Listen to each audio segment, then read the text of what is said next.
That's Andy Brassel. Who better to ask about the potential for young boys? The fireworks are being set off from the roof of both the Trinity Road stand that we're sat in and the Doug Ellis opposite our commentary position. And we're ready for the teams to emerge from the tunnel.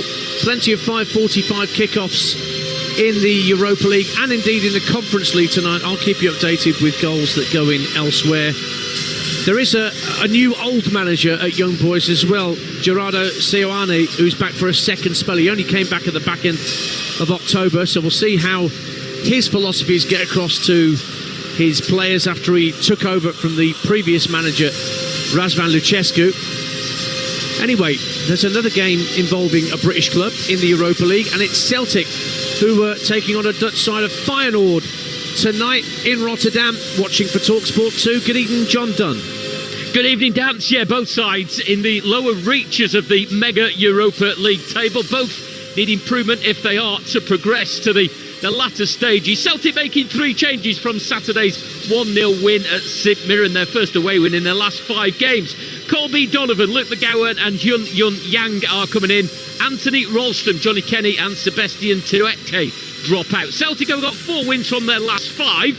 4 years rather since they last won a European away game. Feyenoord struggling for form, 1 win in their last 5. Head coach is former Manchester United favourite Robin van Persie. He makes 3 changes from their 4-2 defeat to NEC Nijmegen at the weekend. Their main threat will come through Ais Ueda, their striker, who has scored 13 goals in 13 league games. And Van Persie has named his teenage son Shaquille on the bench. Yet to make his Feyenoord debut is tonight. The night kickoff is fast approaching. Players are on the field. It's Feyenoord and Celtic. Thank you, John. Not another Van Persie. God, blimey. Just when defences thought they could take a bit of a breather, suddenly another one comes off the production line. Well, we'll keep you in touch with that. John will be reporting into us during the course of our commentary.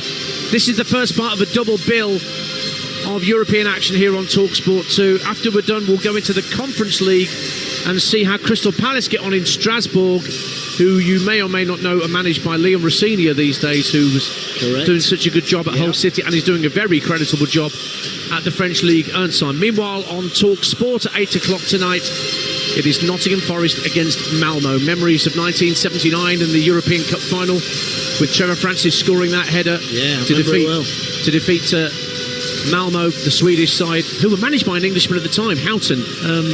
What's his first name? Not Ray. No. Bob Houghton, I think it was. Okay.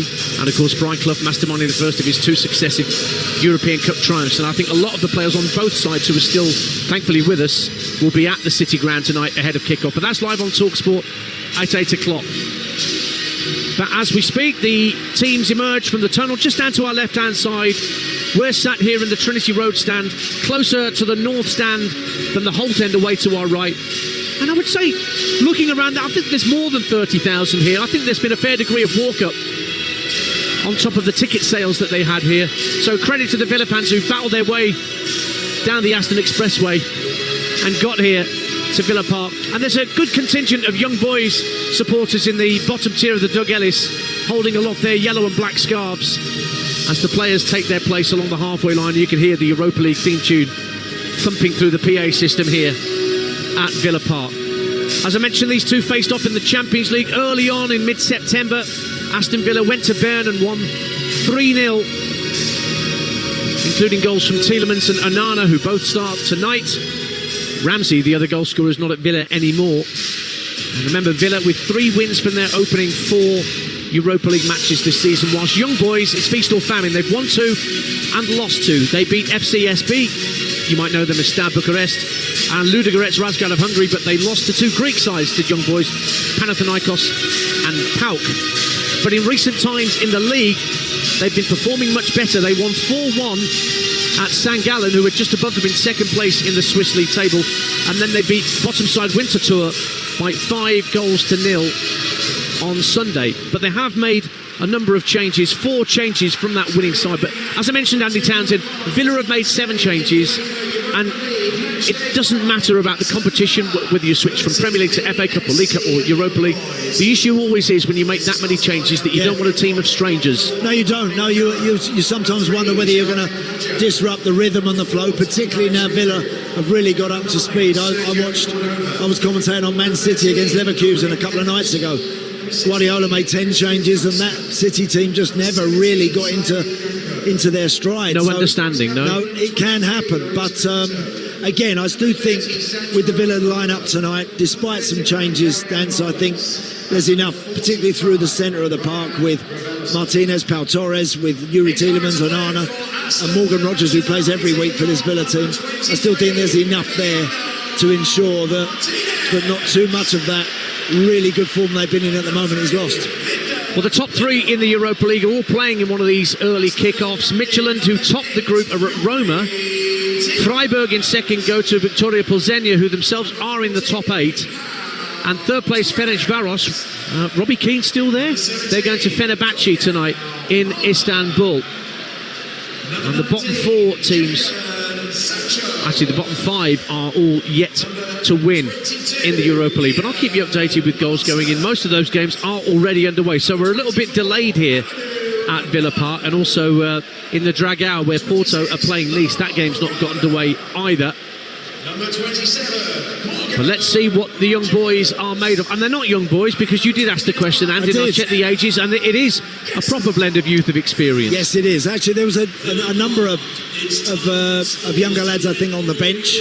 But you're right, they've got enough know-how and minutes under their belt in their team this evening to make sure they come here and try and start very well. Look, not going to be easy. Villa Park is a tough place to come and play when Aston Villa are at their best, and they're getting very close to that right now. An early rendition of Holtenders in the Sky as both teams break out of their respective huddles. Villa in their traditional claret and blue shirts, white shorts and blue socks, and they'll be attacking the north stand away to our left in this first half.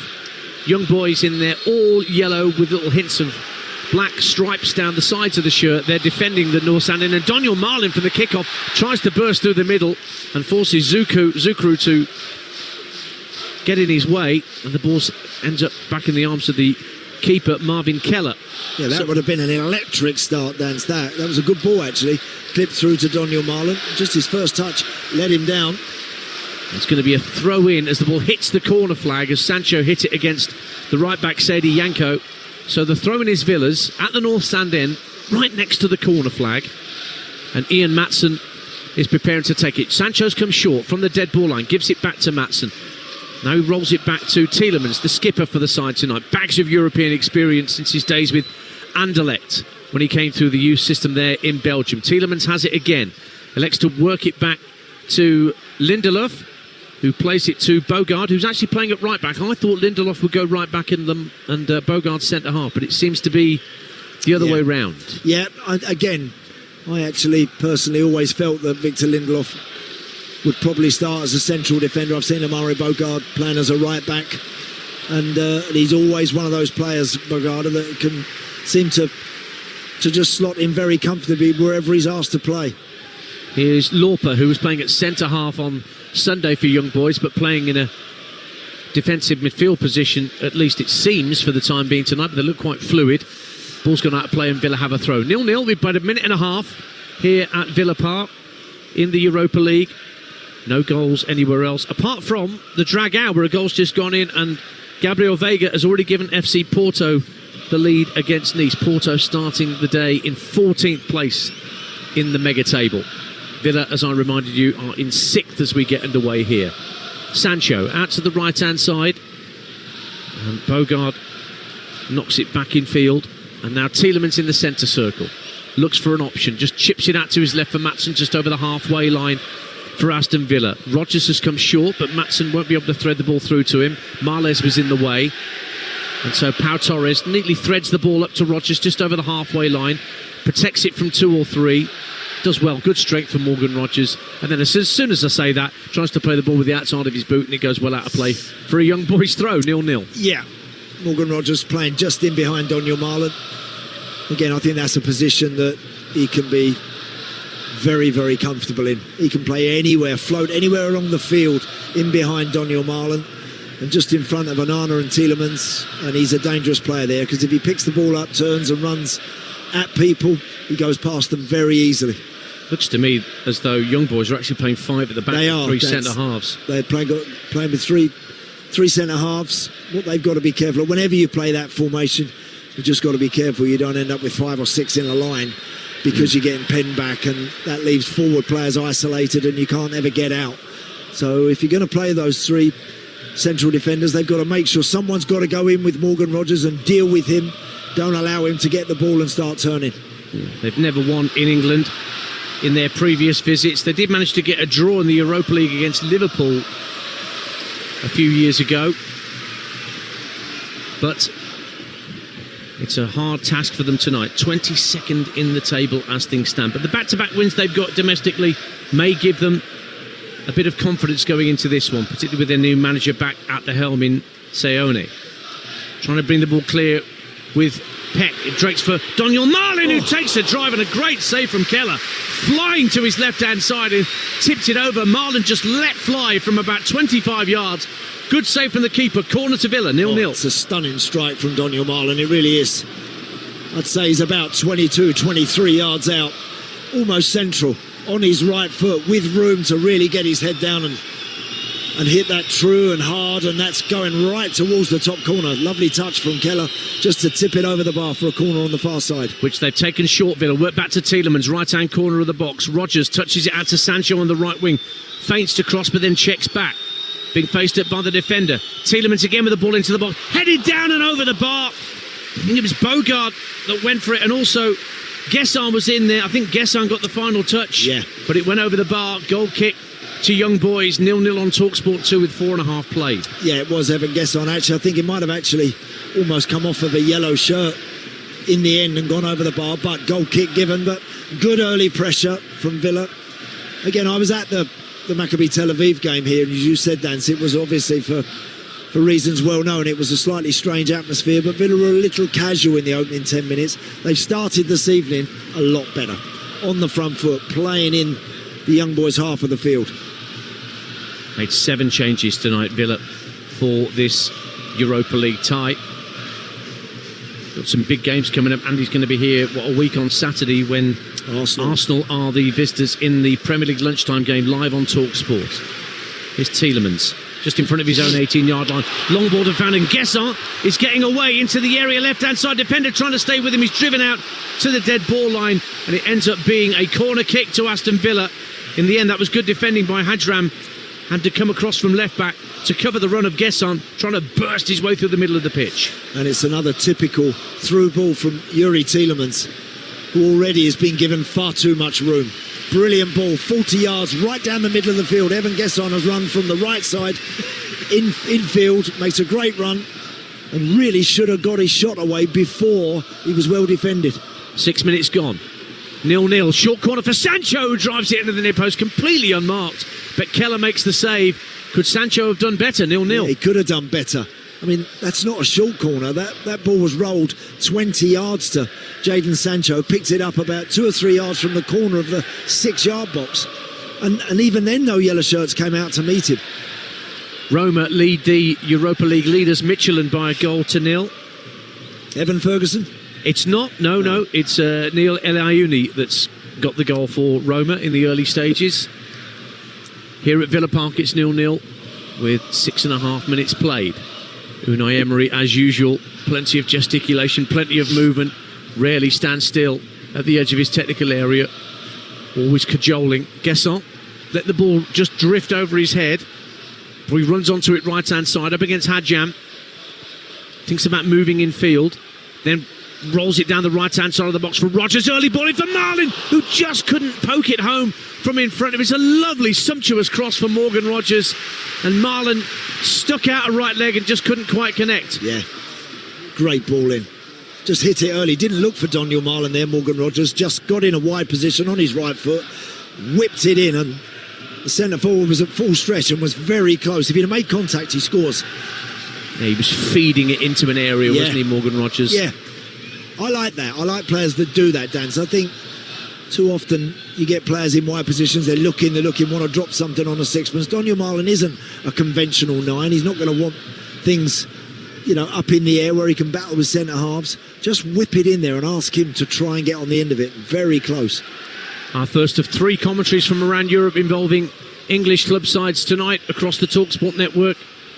Crystal Palace in Strasbourg straight after this game on Talksport 2, and Forest against Malmo on Talksport at 8 o'clock. Here is Morgan Rogers finding Guess onto the dead ball line, right hand side, clips the ball to the far post. It actually drops outside the area for Sancho, left hand corner. Maatsen on the underlap tried to send across him but lost his feet at the appropriate moment and just skewed it behind awkwardly, and it's a goal kick to the Swiss. Yeah, 0-0. that should be a good way forward for Villa, because Jadon Sancho, playing off the left side as he is this evening, whenever he gets the ball, he more often than not likes to step in on his right foot, sometimes a little too much. But in Ian Maatsen, he's got a very willing operator who will run beyond him every time he gets the ball. And Jadon Sancho found him very nicely there.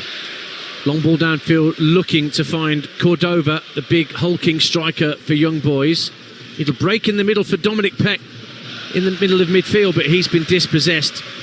Fastnack couldn't get onto it either, so it's back with Ian Maatsen for Aston Villa, the left back, and Tielemans just calmly tucks it back to Pau Torres inside the 18-yard box. 9 minutes gone, no score. No, and no real press from Young Boys when they go out of possession. They're allowing Villa to build up pretty much 10-15 yards from the halfway line. I personally think they need to apply a little more pressure than what they're offering so far, because midfield players like Onana and Tielemans, lots of room to just roll the ball around. And here's Bogard coming forward from right back into the Young Boys half on the far side of the field from us, with Villa attacking the north stand to our left in this first period. Guesson inside right channel, gets to the right hand corner of the penalty area, held up by Fastnacht, works it back to the centre of the half for Tielemans. Out to the right hand side it goes to Bogard. We've got a goal in Rotterdam. Elsewhere in the Europa League, John Dunn. 12 minutes gone, Feyenoord 1, Celtic 0. It's been a scrappy start, but the home side take the lead. The ball slipped into AS Ueda. 13-13 in the league. His first Europa League goal, a neat finish from 6 yards out. Feyenoord 1, Celtic 0. And Ludogorets are leading fourth place Celta Vigo by a goal to nil as well in the early kickoffs in the Europa League. And Sigma leading NK Celje by a goal to nil in the Conference League early kickoff. Celje in second place in that division, and Palace, of course, as we mentioned, play at Strasbourg straight after this commentary. Stay on this frequency. Alex Crook and Leanne Sanderson, your commentary team for that one. Here's Victor Lindelof. Finds Yuri Tielemans, the Villa captain, just shy of the halfway line in the centre circle. Bogard again has got plenty of time to measure a ball over the top. Picking out Marlon, takes the ball down on his chest, but Zuku was able to just steal the ball back in the end. For Young Boys, it's rolled up to halfway, and Cordova works it wide to the right-hand side, and a chance for Marles to drift in field from the right-hand touchline. Does well and plays it back for Ravelisson. Now it's Benito to send it out to the far left-hand side. Chance for Hadjam to have a run, and he's won a throw. Is he down that left-hand side, or has that gone Villa's way? It's gone Villa's way in the end, over on that far side of the field. So we played 11 minutes on Talksport 2, and Andy Townsend, you're absolutely right. Young Boys are standing off those Villa midfielders and allowing them to play the passes they want to. Yeah, they are. And again, it's that old feeling you have sometimes. You go away from home, particularly in European matches, and you think, well, just stay nice and solid and compact and allow the opposition to have the ball deep in their own half. But if you give good players the chance to, particularly in midfield, particularly with Onana and Tielemans, if you give them the chance to turn, get their heads up and start picking 30, 40-yard passes, well, you're going to be asking for trouble. Eventually, Villa will get in. Daniel Marlin's had a couple already fired into him that with a better bit of control, he would have been working the goalkeeper. Well, the referee just having a quiet word with the captain of Young Boys, Loris Benito, for a poor challenge on Morgan Rogers in the midway point of the Young Boys half. Although Rogers is able to get to his feet. No need for the physio. So a free kick to Villa at the edge of the centre circle in the Young Boys half of the field. Rogers will take it, plays it short and gets it back from his defensive midfield partner Onana. Worked out to Maatsen on the left hand side, right in front of our commentary position. We're about 20 rows back from pitch level. as Tielemans goes for goal from distance, but it's a comfortable save for Keller. Bounce once in front of Marvin Keller, comfortable save, 0-0. Yeah, never really got the snap in the shot there, Yuri Tielemans, but I do think that he makes such a difference when he's fit and he's well and he's operating in the centre of the park for Villa. He's become so dependable in possession. The way that Unai Emery likes to play, Yuri Tielemans a really important part of it. Maatsen for Villa. Young Boys fans making plenty of noise on the far side, bouncing up and down in unison. A few drums over there as well to keep them occupied. And Gesson right in front of them, just trying to work his way past two Young Boys players. It's Rogers who's picked it up now, right-hand side, right up by the corner flag in front of those visiting supporters. Through the legs of a defender for Gesson, who tried to get the better of Dominic Peck, and the youngster couldn't prevent the corner kick.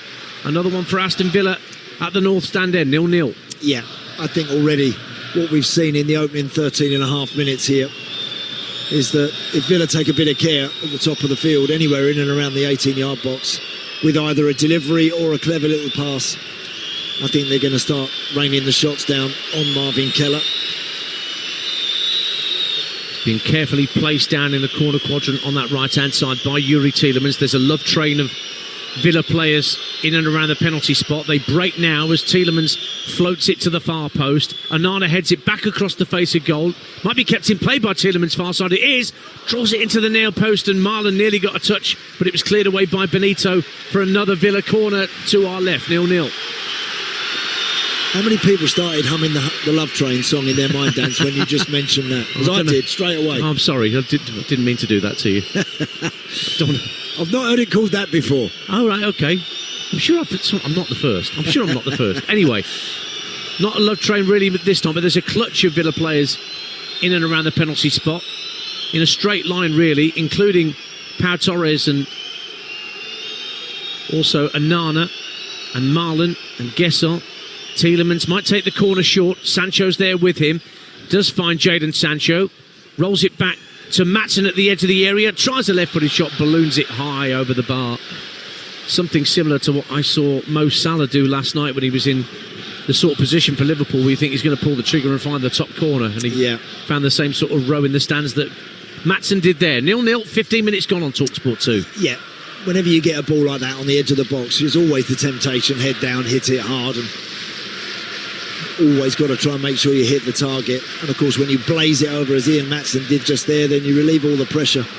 Although they're playing the ball around at the back, and the goalkeeper Keller was forced into a hurry clearance that he put straight out into the supporters in the Trinity lower, just down beneath us, and Villa have a throw. Forced one good save out the keeper so far, a snapshot from Daniel Marlon from 25 yards out that was well dealt with. So Celtic 1 down, Villa 0-0 in the early stages in the Europa League. Match day 5 of 8. Villa favourites for the competition. When you got a manager like Unai Emery, no wonder that you've got favouritism struck your way. Ball on ball forward, trying to find Marlon, but it was well overhit, and Lauper and Zukru between them just allowed the ball to roll back to their keeper. Yeah, and they do, as I mentioned, Dance, earlier, Villa, which I felt they were doing a little too much at the start of the season. They do like to control the tempo, the beat of the game very much. Particularly the two centre-halves will have lots of touches on the ball. And they'll just give people a breather up front and kind of reset. It's just a case of not doing it too often. Worked back by Peck to his goalkeeper Keller, and he actually played it out quite well to Zukru. Works it up into the middle of the half, and now Lauper gets up to halfway, slides it down the right-hand side of Cordova's away. He's in behind Maatsen. What's the cross like? He actually lays it off to the edge of the area, driven back to the edge of the box, and a right-footed shot's beaten away by Emi Martinez. It was Ravelisson who had the shot. An offside flag's gone up after the ball was beaten out by Emi Martinez, but he had to be sharply down to his left after it was really smartly hit by Ryan Ravelisson. Really stays 0-0, but that's the first chance we've seen from the visitors. Yeah, good football that. Very good football from young boys. Played their way out along their own 6-yard line. Eventually the ball with Sandro Lauper knocks one down the line. and then the ball's whipped in across, and Raveloson, first time on his right foot, hits a hard curling shot. Emi Martinez equal to it, but that's nice play. It's the best bit of football we've seen from them. But Martinez equal to the drive, which was not quite as testing for him as the Marlon drive was for Keller at the other end. 0-0 it stays on Talksport 2. If you're just tuning into Europa League Live at Villa Park in this unusual tea time kickoff at an English Premier League stadium. But as I mentioned before, kickoff, as Talksport listeners join us, there's a good healthy attendance, well over 30,000 here for this early kickoff. 0-0 with 18 minutes gone. Villa have gone close on one occasion, a snapshot from Daniel Marlon from 25 yards out that was well tipped over by Marvin Keller in the Young Boys goal. And Young Boys have just had their first opportunity, breaking smartly down the right and a pullback for midfielder Ryan Raveloson to test Emi Martinez and Townsend. Yeah, I think, but mainly Villa have had most of the ball.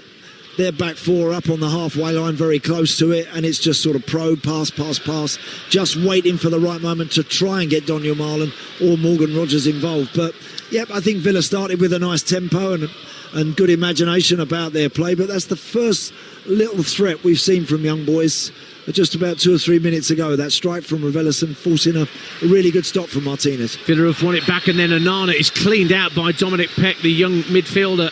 So it'll be a free kick to Aston Villa, midway point of the Young Boys half, but to the right-hand side, about 8 yards in from the far touchline. Commentary of this game continues on Talksport 2 in the Europa League, where we played 19 minutes. It's Aston Villa 0, Young Boys 0. And there's 2 players standing over the free kick. Only one now. Tielemans, as usual, is going to be directing operations. Lille have taken the lead against Dinamo Zagreb in the Europa League. And Tielemans sizing up the free kick options. Young Boys are defending about 15 yards from goal. 2 or 3 Villa players standing in offside positions just ahead of them.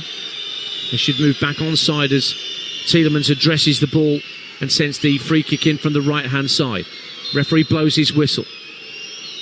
In it comes then from Tielemans, lofted to around the penalty spot. Gesson tried to get the header, didn't get anything on it. Skimmed off his forehead. Poor attempted clearance by Marles, but they do eventually get it clear, do Young Boys, and they can counter if they get the chance. It's with Christian Fastnack, the vastly experienced Swiss midfielder, but his ball in field is picked off by Tielemans, who's releasing Gesson. Lovely ball. Gesson up to the edge of the area, right-hand side. Tries to go past 2 defenders, but the second of those, Benito, managed to get a toe end in and got it half clear. Hit it. Evan Gesson, it's the second time he's had a chance to get a shot away tonight. Rogers finds Marlon in the area, just couldn't take the ball with him.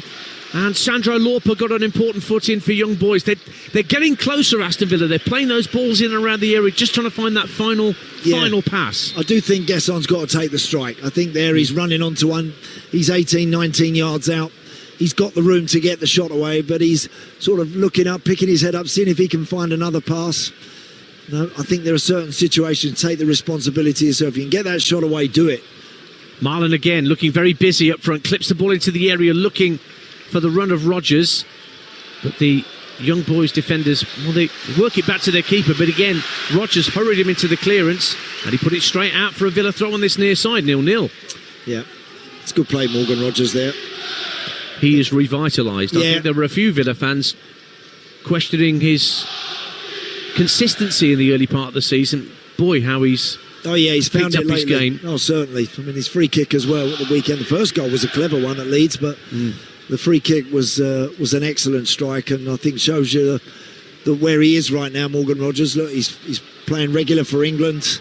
He's now back amongst the goals for Villa, and his form is a lot better. Has the keeper moved since that free kick went in? Here's Ian Matson finding Sancho, left-hand side of the area for Aston Villa, trying to get the ball on his right foot, rolls it back to the edge of the box, touch from Bogard, shoots for goal, and it comes off the back of Benito, and Young Boys will get it clear. This time it was Lamar Bogard who just fancied having a go for goal from distance. Do you know what surprised me? A couple of times already we've seen Villa players shaping up to shoot, and I'm not seeing the yellow shirts flying out to the ball, throwing themselves in front of the strike, trying to block it, trying to deny it. They're kind of happy to let Villa take the strike. Sancho into the area, finding Marlon with his bat to goal. Again he finds Bogard. Again he's urged to shoot, but he rolls it to Gesson inside the area, right-hand side. Hits it against Hadjam. Has it again. Does Gesson try to get it across the area. Poor touch from Raveloson trying to get it clear. It's all a bit harum-scarum at the moment from Young Boys, but eventually, as they get it clear, there was a foul on Benito, and it'll be a free kick to the Swiss side, just in front of their own penalty area. 0-0, Andy Townsend. Yeah, Yuri Tielemans there. It was actually good pressure for Villa just in that moment, and Tielemans trying to pinch the ball back. Just a little clumsy and late with his challenge, and of course, that relieves all of the pressure. Midway through the first half, you're listening to Aston Villa 0, Young Boys 0 in the Europa League.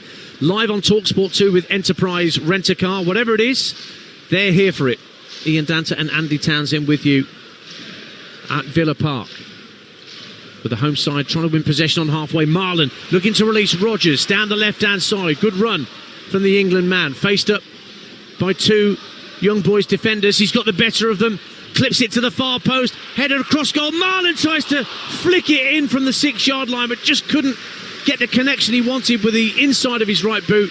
And it just trickles behind for a Young Boys goal kick. 0-0 it stays on Talksport 2. Yeah, great run. Morgan Rodgers gets in a wide position, receives the ball, and then drives into the 18-yard box, back in those defenders where they don't want to make a challenge. Ends up clipping the ball to the far post to find Onana. He heads it right back into the middle of the 6-yard box. It's slightly behind Daniel Marlon, who tries to almost back-heel it into the goal, and it just crawls wide of the post. Ball upfield for Dominic Peck, who's got space to gallop into the Villa half. Tielemans trying to get back goal side. Peck holds it up, rolls it infield to Marles. Then laid off to Ravelisson, who had that early right foot shot saved by Martinez. He's in the centre of the Villa half. Just lays it off to Benito, his captain. Young Boys coming forward down their left-hand side. Ravelisson once more, just in front of the centre circle. Villa have got everybody goal side now. Zukru, one of the centre halves, rolls it back for Lorpa. Now he's just inside his own half as Villa just press a little bit. Zukru has it again, coming up to the halfway line.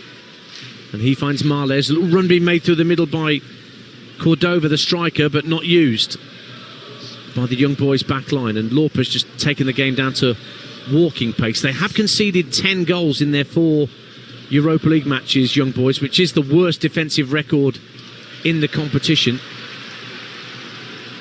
But they're keeping Villa out just at the moment. We've played 25 minutes at Villa Park. No score. Back with the goalkeeper, Keller. Clears straight downfield onto the chest of Cordova, who was offside, says the Bulgarian official, and it will be a free kick to Aston Villa, taken quickly by Pau Torres. Onana slides it out to Maatsen on this near left-hand side. Villa in their claret and blue attacking the north stand away to our left in this first half. More EFL action tomorrow night. Watching a team in yellow now. There's a team in yellow playing tomorrow. Oxford against Ipswich at the Kazam. Got that late point against Norwich on Tuesday, up against the other East Anglian side, Ipswich Town, tomorrow night on your home of the EFL to start off your weekend of live football across our network. Jadon Sancho for Aston Villa. Plays it into Marlon. Now Maatsen takes over. Onana has to work it back to Pau Torres, just in front of the centre circle. Now it's worked out by Lindelof to Bogard. Running down the right-hand side of the penalty area, checks his run and finds Tielemans in field at the right-hand corner of the box. Lofts the cross in, Marlon with a header, and it's in. Keller couldn't keep it out, and Daniel Marlon heads Villa in front. It was coming. 26 minutes gone, and they've gone to the Young Boys supporters, and they are throwing plastic glasses at the goal scorer. That's not a good thing to see. There's a good dozen or so plastic beer glasses that have been thrown from the away support at the celebrating Villa players. Thankfully, I don't think there's any more harm done than a bit of water or beer gone in the eyes of the goal scorer. But he's got the goal, Daniel Marlon, and Villa hit the front on 26 minutes. Yeah, it's a really well-worked goal. It's a patient build-up down the right side. Bogard and Yuri Tielemans involved. Yuri Tielemans it is who clips a really nice ball into the box. Daniel Marlon closely marked, but between the two central defenders on the 6-yard line. Really good, accurate, powerful header. Marvin Keller leaping to his left, gets a left hand on it, but it hits the post and just rolls over the line. Very good goal. But again, I've always felt it's coming this. I've always felt that they're just allowing Villa a little too much time to pick their passes. Well, and if you do that, you're going to get punished. VAR is taking a look at the goal as to whether Marlon might have been offside when Tielemans clipped the ball into the box. Meanwhile, they've cleared away all those plastic beer glasses from the corner of the pitch. Marlon might have a slight cut, might he? I don't know, but he's certainly got something there. I don't know whether that was from something that was thrown, Dance, or whether or not that was just a bit of contact with... Very unseemly, that was. Yep. The Villa players went over to that lower tier of the Doug Ellis stand, and the glasses were quick to be thrown. Plastic ones, I must stress, but nevertheless, don't want to see that. Check over. Goal stands, 1-0 Aston Villa on Talksport 2 with 28 minutes gone. And that will calm any... Well, I wouldn't say there are any nerves inside the stadium, but that will just settle a few people. It does. It settles everybody down, and certainly the players now, having got the leads, I think they're more than capable here of adding to the one now that they already have. And they've won it back, Villa on halfway. Sancho looking for Marlon, who's got the taste for more. Takes it into the penalty area, loses his footing, tried to keep it in play and did so, but presented the ball back to the visitors, and Raveloson rides a couple of ricochets and then is fouled by the goal scorer Marlon, and that's a free kick to Young Boys. So Marlon with his 8th Aston Villa goal with that header in the 28th minute. The keeper did push it onto the post but couldn't keep it out, so that's 11 goals that Young Boys have conceded in the Europa League. Yeah, they don't get... I can tell already just by watching them for what we've been now, half an hour. Yeah. That I've hardly seen any of them press collectively to try and force Aston Villa into a mistake or try and turn the ball over. When Aston Villa have the ball, they get behind the ball, but against good players and good teams, you are not safe just sitting there in numbers. You have to work out, you have to try and go and get it, you have to force mistakes, and I'm afraid they're letting Villa, in particular, Onana, Tielemans and co, they're allowing them all the time in the world. That's the voice of former Villa midfielder and League Cup winner Andy Townsend, alongside me, Ian Danter, here at Villa Park. It was the last trophy Villa won, unless you count the Peace Cup in 2001. I often say, Dance, now that I genuinely feel this current Villa group of players are ready to win. Yeah, well, that's it. You don't want to be the part of the squad that was the last one. You want Villa to be winning trophies. They're ready to do it now. I think they've got the coach. They've certainly got the squad and the squad depth and the talent. But they've got to make sure they get over the line and try and make it happen. This game brought to you in partnership with TNT Sports, the home of European football. Marlon, the goal scorer, giving chase to a ball down the left-hand side, keeps it in play by the corner flag. Looks what his options. And it's Maatsen working it in field to Jadon Sancho. We'll be off to Rotterdam in a minute. There's another goal in the Europa League. Tielemans works it via Maatsen out left to Marlon, level with the 18-yard line. Right-footed ball in, looking for Gesson, but it drifts behind for a goal kick. So which way has that goal gone? In Rotterdam, Talksport 2's John Dunn. An equaliser, Feyenoord 1, Celtic 1. It's young Yang who has got it. Celtic have been probing, rightly back on level terms. Lovely move. McGowan spotted the diagonal run of Atate to the right side of the area. First time lob ball to the far post. Yang a few yards out, his second goal of the season. Feyenoord 1, Celtic 1. Boy oh boy, does Celtic need 3 points. 27th in the mega table at the start of play this evening. Got to work hard just to get themselves into one of those 24 places that would guarantee Europa League football beyond the group stage. Villa very well placed as things stand with the lead that they have here, starting the night in 6th. It's worked back to Emi Martinez. Just keeps the ball away from Cordova and finds Lindelof. Now Onana allowed to turn. Yeah, that's in front of his own 18-yard line. Andy Townsend mentioned that word there, Dan. Allowed to turn. Look. And then Villa now very quickly picking their passes through the lines. And here's Maatsen making a run. He's got Marlon on his outside, but Maatsen's going to go alone down to the dead ball line. Couldn't keep it in play quite. Yes, he could. Pulled it back from the dead ball line, but he could have laid it off to Marlon to his left. Elected to go alone and ran out of room. Correct. Either hit it or give it to Daniel Marlon, because they had a 2-on-1 there. Great play from burst from Ian Maatsen. Picked it up about 40-45 yards from the young boy's goal.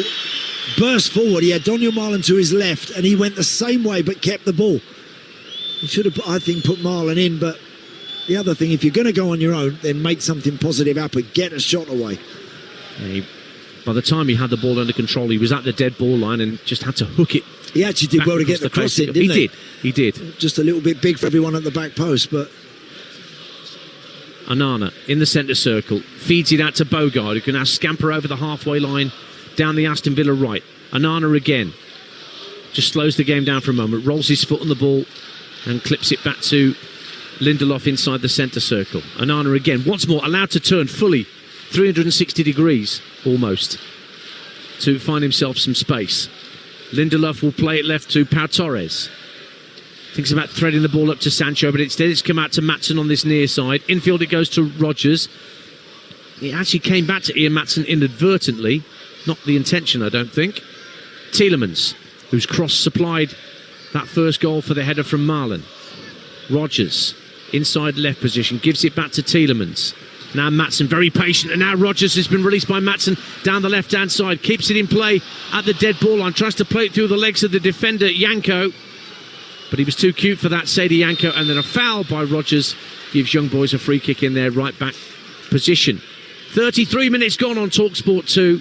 It is Aston Villa 1, Young Boys 0. Andy Townsend. Yeah, and it's all Villa. It's really just a case now of whether they can add to the one they've got before half-time. I think that will absolutely be perfect for Unai Emery, and it will be fully merited because Young Boys had the one chance, nice strike from Raveloson, but that aside, I don't think they've stitched more than 5 or 6 passes together, really, in what we've seen so far. They're pretty much, when they're out of possession, they're trying to get back behind the ball, but they're allowing Villa. You've mentioned about Onana and Tielemans turning when they receive the ball. There should be someone close to them trying to at least make them knock it back where it's come from, but the central midfield boys are able to get it, turn, and then start threading their passes from there. Hajam on the left-hand side for Young Boys, who was very much a key part of their 5-0 win against Winterthur in the Swiss League at the weekend, in that 5-0 victory. A couple of assists he got that day, Hajam, from the left-hand side. It's out on the right-hand side with Yanko at the moment. Zukru, the centre-half, now picks it up and rolls it back to the halfway line for Lorpa. Rodgers trying to close down the space. Lorpa plays it out to the left-hand side. His captain, Benito, keeps it in play. Hajam has got a couple of Villa players around him. Rolls it down the left-hand side. Villa did win it back temporarily, and they do fully now as Bogard gets a foot in. And apart from that sighter that Raveloson had from distance, there's not been many occasions where Young Boys have got near the Villa penalty area. No, I think they're more intent at the moment, Young Boys, in trying to keep it at just the one and go in at half-time and maybe have a little rethink, let the coach, an experienced coach, let him have a think about it. But at the moment, they're being outplayed and outmanoeuvred. Rodgers tried a little ball, reverse ball, round the corner to get Marlon away, but it was intercepted by the Young Boys back line. And then there's a push by Bogard against Christian Fasnacht just at the edge of the centre circle. But the difference there, Dancing, Bogard makes the foul, yes, but the press and the pressure, as soon as a yellow shirt, one of the Young Boys players, is receiving the ball in the middle of the park, then there's a claret and blue one descending down upon him really, really quickly, which is how it should be. You know, you shouldn't, as a central midfield player, if you're receiving balls off of defenders, you'd like to think you're going to be under pressure pretty quickly, and that's not been the case. Villa, in particular Yuri Tielemans, I think is the sort of player, you give him too much time and too much room, he can really, really make the team tick. I did remind you that Oxford Ipswich is our EFL live commentary tomorrow night on Talksport 2. A double header of championship action as well on Saturday from noon. Stoke City against Hull City is first up from the Bet365, and then Coventry against Charlton, our 3 o'clock offering. Coventry 10 points clear of the chasing going pack. Great, aren't they? And Charlton have a bit of a blip lately under Nathan Jones with successive defeats. And then exclusive from the Premier League for Saturday evening for you on Talksport, London Derby, Tottenham Hotspur against Fulham. All those games exclusive to national radio on Saturday. Amy Martinez in possession for Aston Villa, the goalkeeper. Look up and size up his options. Maatsen started to make a run down this left-hand side, but instead he's played a short pass just outside the area for Lindelof. Now Bogard tries to stretch his legs and get up to halfway, trying to get the better of Fasnacht on that far side, but he's conceded a throw in the end. to Young Boys. 37 gone. Villa 1, Young Boys 0. There was claims of a foul throw there against Young Boys. Yeah. With about 10,000 Villa fans on that far side claiming it, but play continues. Keller, the goalkeeper, on the 6-yard line. Villa just keeping half an eye on everybody in a yellow shirt in and around the 18-yard line, ready to press. Marlon closest to the goalkeeper. It's rolled right for Lauper, and he plays the ball along the deck quite neatly up to halfway. Yanko keeps it and rolls it back to Zukru, but Zukru being pressurised by Sancho. Lauper again with the clearance, this time lofted and then kept in play by Yanko, but Maatsen getting back at him. Cordova gets in the way, and Yanko continues his run down the Young Boys' right-hand side with Cordova going outside and now inside of him. Still going side of Yanko. Puts the cross into the area, headed away by Lindelof. Raveloson picks it up. He had the shot earlier. Finds Marles down the right-hand side of the box, gets to the byline, pulls it back deep to the far post, goes beyond everybody. Hadjam should keep it in play on the far side of the field and does. Got 2 Villa players watching him. Rolls it back to Peck. And then further back infield to Benito. Peck again, looking for an option. Raveloson, centre of the Villa half, under pressure from Tielemans, who's the furthest forward for Aston Villa. And it's forced back to the keeper, Keller, midway point of his own half. Yeah, it was a really good run actually from side of Yanko. Right-sided player for Young Boys, right-side wing-back. She did really well, good persistent run down the right side, taking Maatsen on, getting to the byline, clipping it back, but eventually the cross that came in was too deep, and they've kept possession, but they're now back with the ball in their own half. You're listening to Aston Villa 1, Young Boys 0 in the Europa League, live on Talksport 2 with Enterprise Rent-A-Car. Here for it. Book now at enterprise.co.uk. Remember, Strasbourg against Crystal Palace in the Conference League coming up on Talksport 2 straight after this, with Alex Crook and Leanne Sanderson, your commentary team. Nottingham Forest against Malmo is our Talksport offering tonight from the Europa League. What a wonderful night that should be at the City Ground. Sean Dyche working his magic already with, let's not forget, Steve Stone and Ian Wone, with their Forest connections as part of the coaching staff. So that's at 8 o'clock on Talksport. Villa coming forward at 1-0 here. Lovely touch from Rodgers to set Bogard away. Guesson's gone into the area. Rodgers does a little dummy, almost allowing Sancho to pick the ball up inside the 18-yard line, but there was a foot in at the vital moment from a Young Boys defender. And now the visitors are bringing it clear with Yanko looking to reach Cordova. Flag stays down, so the big number 9 gets to the byline right-hand side, and now the flag goes up against Cordova once he put the ball into the box, which I know winds a lot of ex-pros up that the flags are delayed for as long as they are at times, Andy Townsend. Yeah, it is a tight call. I think the assistant referee on that side, linesman, is absolutely within his rights to keep his flag down as the ball is laid up the line. It was reasonably tight. Some of the blatant ones, when you can see clear daylight 2 or 3 yards between a forward's run and a defender, and then the flag stays down, is a little bit unnecessary, I think. So Villa a goal to the good here with less than 5 minutes to half-time on Talksport 2 at Villa Park. Marlon, the goal scorer. It's out on the right-hand side with Bogard. Villa, as it stands, are going second in the table. Right. Here's Rodgers, lovely skill to get away from Zukru. Finds Marlon, getting into the area. Space for a shot, 2-0. Daniel Marlon bursting through the middle of the pitch. Once again, he goes to the visiting supporters.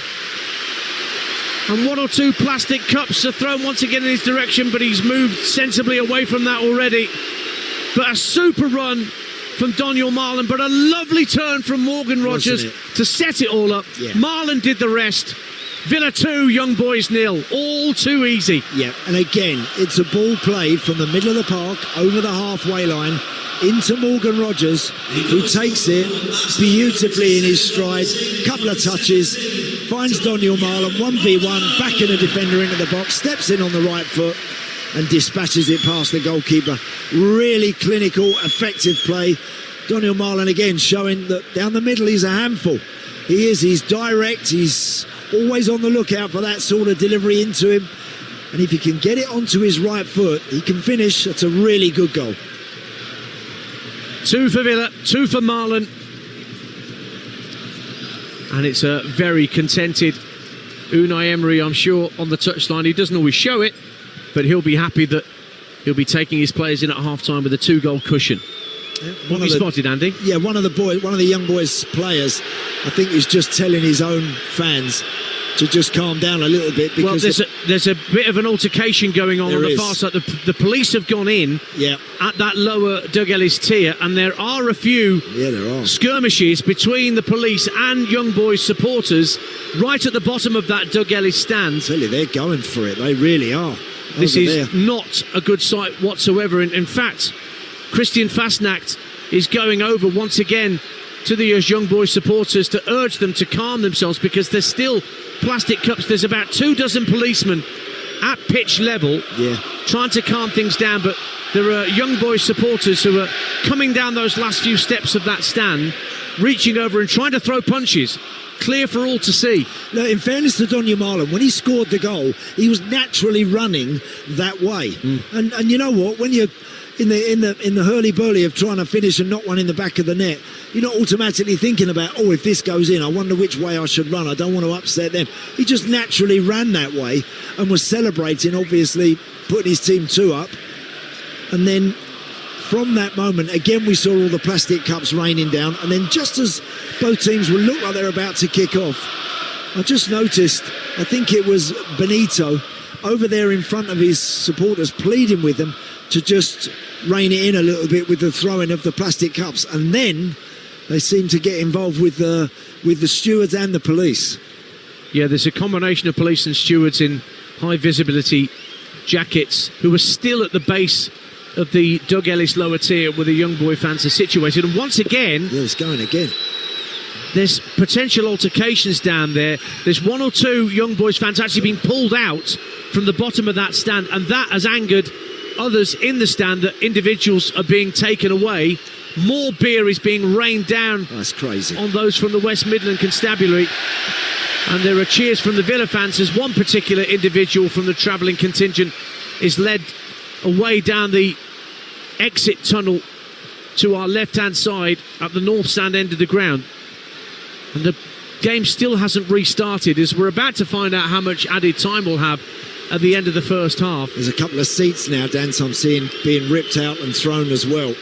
Now that is getting, I'm afraid, very serious. I think again we're seeing police there wrestling people to the ground just over the advertising hoardings on the side of the pitch, and that's got completely out of hand and very messy. Yeah, it's a second individual's been removed from the stand and has been taken away, and presumably will be spending an evening at His Majesty's pleasure in a local cell. Yeah.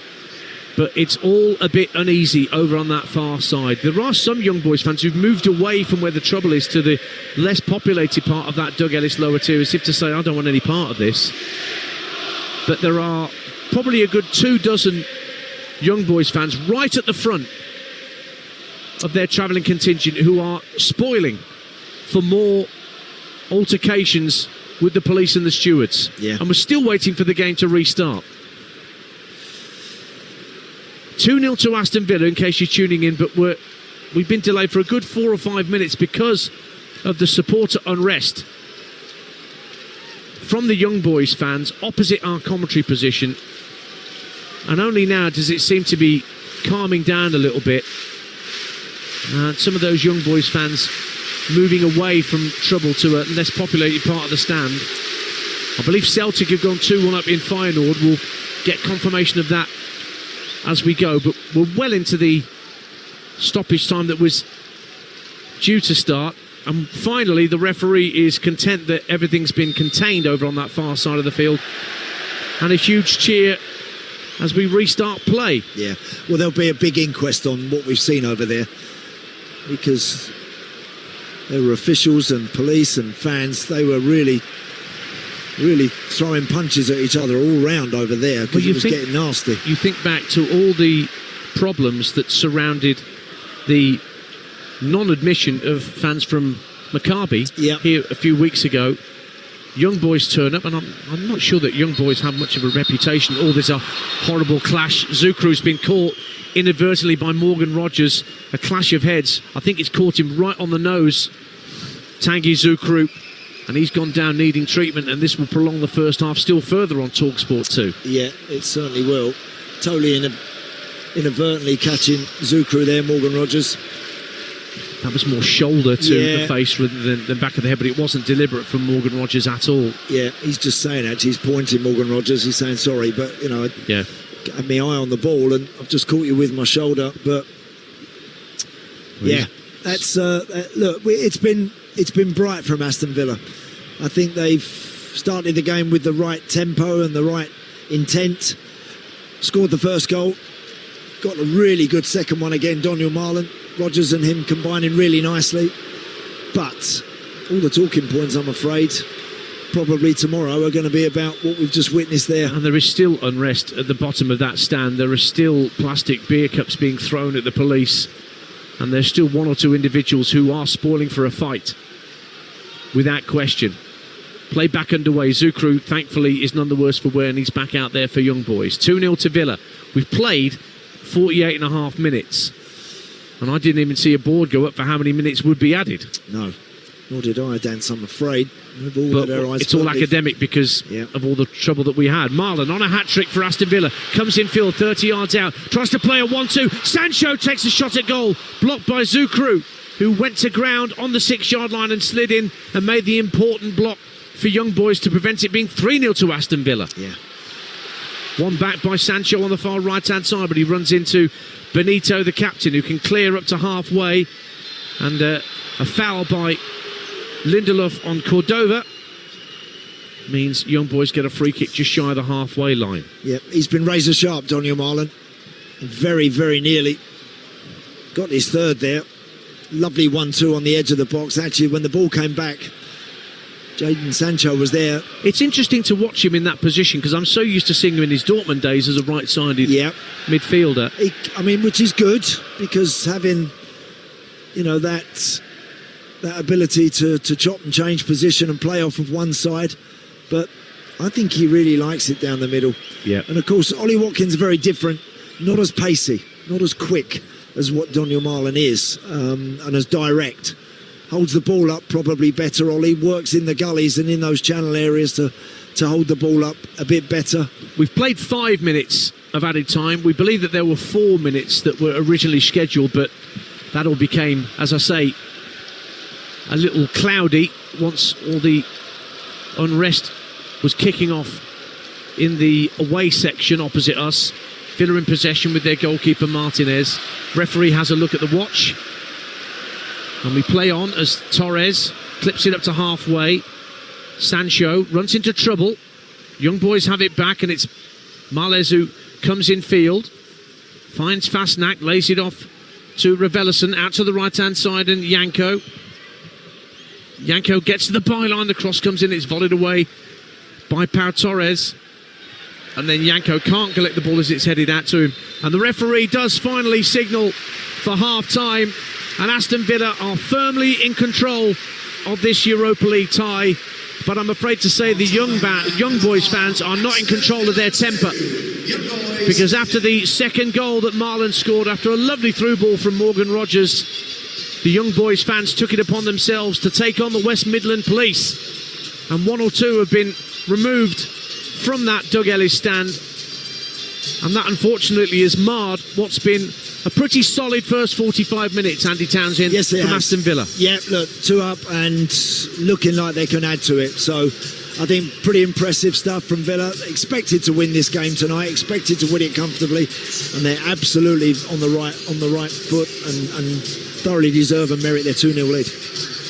But if, in fairness, young boys played into their hands, as we mentioned during commentary, because they just weren't getting tight enough to Aston Villa players and giving particularly those midfielders of Tielemans and Onana all the time in the world to do what they wanted to do. When you come away from home in European ties, particularly to one of the better teams, as Villa are in this competition, you have to work out at the opposition when they have the ball. You have to make midfield players get their head down and play 10-yard passes rather than allowing them to pick their head up and play 30 and 40-yard passes right through the middle of your team. They're not doing that. There's no pressure, there's no threat, there's no collective squeeze from young boys at all. And so because of that, Villa are able to play as they would want to, and are finding good space and finding players in good areas and are looking dangerous. I guess the question is, how much do Villa want to go ahead and add to it in the second half, or whether they just want to, lay off a little bit and think about their Premier League commitments to come in the next few games. Obviously, they've got Arsenal coming up in just over a week's time. They've got a game on Sunday. Wolves, coming up. Yeah. So, they might just want to slow things down a little bit for the second half and reserve some energy. And again, Unai Emery now has got that privileged position of being able to give more game time, maybe to the likes of Ross Barkley, Harvey Elliott, desperate. I think the Villa fans are desperate to see some more minutes for him. So I think he would feel disappointed if he doesn't get on tonight.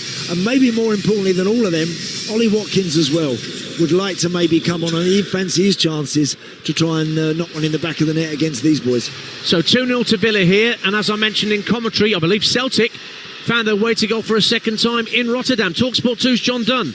Half-time, Feyenoord 1, Celtic 2 in a rain-soaked Rotterdam. Celtic just one win in their opening 4 games. Started brightly, but fell behind after 11 minutes to the Arriva Diversi top goal scorer, AS Ueda. Really poor defending from Celtic. They were undone by a simple long ball. It came to Ueda. 6 yards out left side, really neat finish beyond Kasper Schmeichel. Celtic did react positively, and they were level on the half-hour mark through Young Yang. It was a neat move. McGowan on the right touchline floated the ball in, picked out the diagonal run that was made by Maeda. First time ball looped to the far post. Yang was there, squeezed it in at the near post between goalkeeper and post. And right on half-time, Celtic fully turning this one around. A horror goal for the host. It was a back pass by Juan Tabor, the right back to goalkeeper Ruther. He was put under pressure by Maeda, and he passed the ball straight to Rio Hatate on the edge of the D. It was a simple task to just roll the ball into an empty net. Celtic haven't won away from home in Europe for over 4 years, but they lead at the break. Feyenoord 1, Celtic 2. That's good news for Celtic in the Netherlands. Good news for Villa here as well. Comfortably 2-0 in the lead against Young Boys of Switzerland. Full second half commentary to come from myself and Andy Townsend here. And in a few short moments, we'll check in with our commentary team for our second match of the night, as we will switch from Europa League to Conference League. Crystal Palace are taking on Strasbourg tonight, and we'll hear from Alex Crook and Leanne Sanderson next here on Talksport 2. Half-time score, Aston Villa 2, Young Boys 0. Europa League live on Talksport 2 with Enterprise Rent-A-Car. Here for it. Book now at enterprise.co.uk. From Sputnik to Brexit results, Lincoln and Booth to Kennedy's motorcade, there are Fridays that have changed the world forever. The Times and Sunday Times have reported on them all. This Black Friday, you can go deeper into the stories as they unfold for just £1 for 4 months with a digital subscription. Visit thetimes.com/Black Friday to claim your offer. 18 plus new customers only. Offer ends 5 p.m. December the 3rd. T's and C's apply. Listeners, we interrupt the airwaves to share an incredible discovery. The reason why Britain hasn't been so great of late is because the country hasn't been eating enough Weetabix. We must get to work in rebuilding Great Britain, Bix by Bix. By delivering Weetabix to whoever plans the traffic diversions, to delivery drivers who can't seem to find your house, and people who don't stack the dishwasher properly. To Britain, we must say, have you had your Weetabix? Morning, Jeff. Morning, Beth. Nice day. Lovely. Busy? Very. What you after? Usual. Anything else? Card reader. Sum up. Yep. Got ya. Cheers. Kids okay? Not bad. Wife well? Left me. Sorry. You want to know. Bye. Bye. At Toolstation, we know you're too busy to mess around chasing payments. That's why we've got up to 50% off SumUp products, so you can get paid with just one tap. You'll even get a free SumUp business account to make sending invoices even simpler. Next stop, Toolstation. Subject to availability. Offers end on 7th of December 2025. Chase is the digital bank that could boost your savings. Ooh, tell me more. When you join Chase, you could earn 4.5% AER variable. That includes a 2% AER fixed boost for 12 months on top of our standard saver rate. For a whole year, nice. Yep, our savings boost could help you reach your goals, like that once-in-a-lifetime adventure. Get our best easy access saver offer today. Search Chase Boosted Saver. Offer may be withdrawn at any time. 18 plus UK residents. Available to new current account customers for your first 31 days. Eligibility applies. 4.41% gross. Terms apply. Kev, it's Black Friday madness. Customers, calls, emails. Then you need something built for busy, like iPhone 17. And right now, you can save £144 on a 36-month plan in EE's Black Friday sale. iPhone 17, a delight at work, even when your coffee's gone cold. Nice one, Kev. Have a fresh hot coffee on me. Search EE Business today. BT and EE, better for business. Excludes 20% VAT. Ends 4th December. Terms apply. It's official, we're the Lidl Aston price, which have crowned us the cheapest supermarket this October, beating all 7 other supermarkets, including their loyalty prices. So you know you can kickstart Christmas for less. Lidl, more to value. Findings based on independent price comparisons of 70 items by which every day in October 2025. Talksport 2 is your dynamic destination for all the latest sporting action, featuring live commentary of all the biggest events, including football, PGA golf, horse racing, Premiership rugby, cricket, boxing, and all the big-hitting drama of the NFL. Touchdown! Plus, Talksport 2's official betting partner, William Hill, is always on hand with the insight and in-depth analysis you need. Talksport 2 with official betting partner, William Hill. 18 plus, gambleaware.org. It's the reason Marconi invented radio and God gave you ears. And he scored, it's a brilliant goal! The Europa League, live on Talksport 2. Here's Mateta on the centre circle. Lovely ball through. Here's Ismail Assar. And he makes it 3. Wonderful finish. We don't need an extra motivation. It's the first time in the club's history that we play European football, and this is motivation enough. Oh my word, what a goal! And Ciso! What an absolute screamer from the first half substitute. Strasbourg is a very good team, very intense, very quick players. With a lot of confidence, always attacking, and so yeah, will be a great challenge. We're looking forward to the game. Lovely turn by Pino, outside of the boot, and now Nketiah does score. They've gone from a shock defeat to showing why they're favourites for this competition. Both teams will go for the win. That's why I'm really looking forward and expecting a very interesting game for all of us. You're listening to the Europa League live on Talksport 2 with Enterprise Rent-A-Car. Whatever it is, they're here for it. I'm Ian Danta, Andy Townsend alongside me here at Villa Park, where the half-time score is Aston Villa 2, Young Boys 0. We'll bring you full second half country very shortly. But following us here, stay on this frequency because we'll bring you more Europa Conference League action in a bit. Crystal Palace travelling to Strasbourg, managed by Liam Rossini. The former England striker Leanne Sanderson will be alongside Alex Crook, who joins us now. And I believe, Crookie, you got the team news nice and early for us. I have indeed, yes. Good evening, Dan. I can tell you Crystal Palace make 3 changes from the side that won 2-0 at Wolves in the Premier League on Saturday. JD Convo, Will Hughes and Jefferson Lerma are the players who come into the side. Out go Chris Richards, who was an injury dealt but has travelled to France. Adam Wharton and Daichi Kamada. It means Palace line up with Henderson in goal. A back 3 of Convo, Lacroix and Gueye. Munoz and Mitchell, the wing-backs, with Hughes and Lerma in midfield, and then Sarr and Pino either side of Jean-Philippe Mateta in attack. As for Strasbourg, they include 2 Chelsea loanees, Mike Penders, the goalkeeper, and Mamadou Sarr at centre-back. Julio Enciso, the former Brighton playmaker, also starts for Liam Rossini's men, who've only lost once here at home all season. That was to Roberto De Zerbi's Marseille. Leanne Sanderson is alongside me. I guess these are the type of changes that we've come to expect from Oliver Glasner in this competition. Hughes and Lerma usually come in midfield, and this is the competition in which Convo has got the most minutes. Yeah, and I think you look at Crystal Palace right now, they're on a fantastic run. The last time they lost was against Arsenal, who were top of the league. So I think in this competition, it's not the competition they wanted to be in, is it? Let's be honest, with regard to the beginning of the season, they qualified for the Champions League and obviously weren't able to be part of that. But I think this game tonight, coming up against Liam Rossini's side, will be a really difficult challenge. I think they're very defensively sound. But I think that lineup does make sense. I think Will Hughes in the midfield area kind of gets box to box, gets end to end. But Ismaila Sarr, I think he's one of these players, Crookie, that kind of goes under the radar. Like, he's having a fantastic season. He scores goals for fun. And I remember when he did the Liverpool game the other week, and Pino as well is a real baller. So I'm looking forward to seeing those players in the lineup tonight. Yeah, 8 goals already this season for Ismaila Sarr. Jeremy Pino has been in amongst the goals and assists of late, as well as Leanne has highlighted there. And you look at Palace as a team, actually, we wondered how they would kick on, having won the FA Cup last season. They started by beating Liverpool in the Community Shield, which maybe looks less of an achievement now because everybody seems to be beating Liverpool, but they've had their best start to a Premier League season after 12 games, and they're in good nick in this competition as well, despite that surprise home defeat to Larnaca. Yeah, definitely, and I think you've got to look at the amazing work that Ollie Gladson's doing since he got there, and I think there's obviously that talk of Mark Gahey moving on. If he doesn't go in the January transfer window, Crookie, then obviously not going to get any money for him, which will be the worst business decision in the history. But I like Tarek Mitchell. I think they're doing really good things at our football club, and it's a really well-run club, and you can feel it.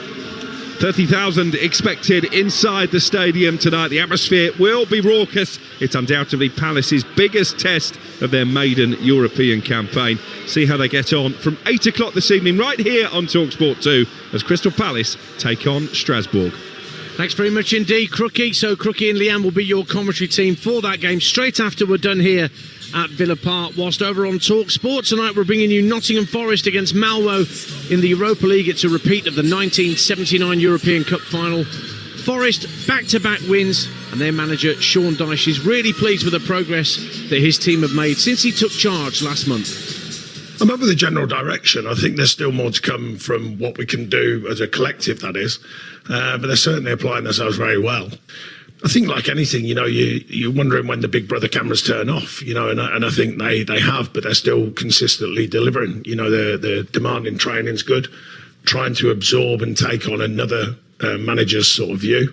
And trying to deliver it. So I've been very pleased, and they deserve a lot of credit for it so far. I've mentioned it when I first got here and I first got over Porto. They're taking in a lot of information from different managers and having to adapt to each different person as it comes. And so far they've adapted to not just me, by the way, my staff as well. And they've been very accepting of the work that's getting done. And it's, some of it's been hard work, and they've delivered it very well.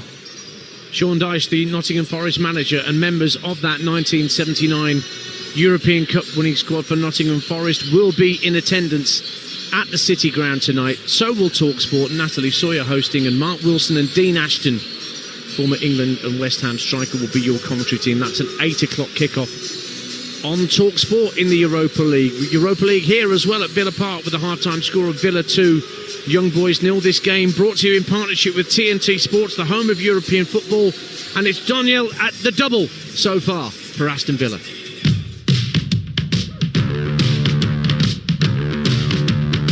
It breaks for Daniel Marlin, who takes the drive, and a great save from Keller. Stunning strike from Daniel Marlin, it really is. Tielemans again with the ball into the box, headed down and over the bar. 0-0, short corner for Sancho, who drives it into the near post, completely unmarked. But Keller makes the save, rolls it down the right-hand side of the box for Rodgers. Early ball in for Marlin, who just couldn't poke it home. Checks his run and finds Tielemans in field at the right-hand corner of the box. Lofts the cross in, Marlin with a header, and it's in. And Daniel Marlin heads Villa in front.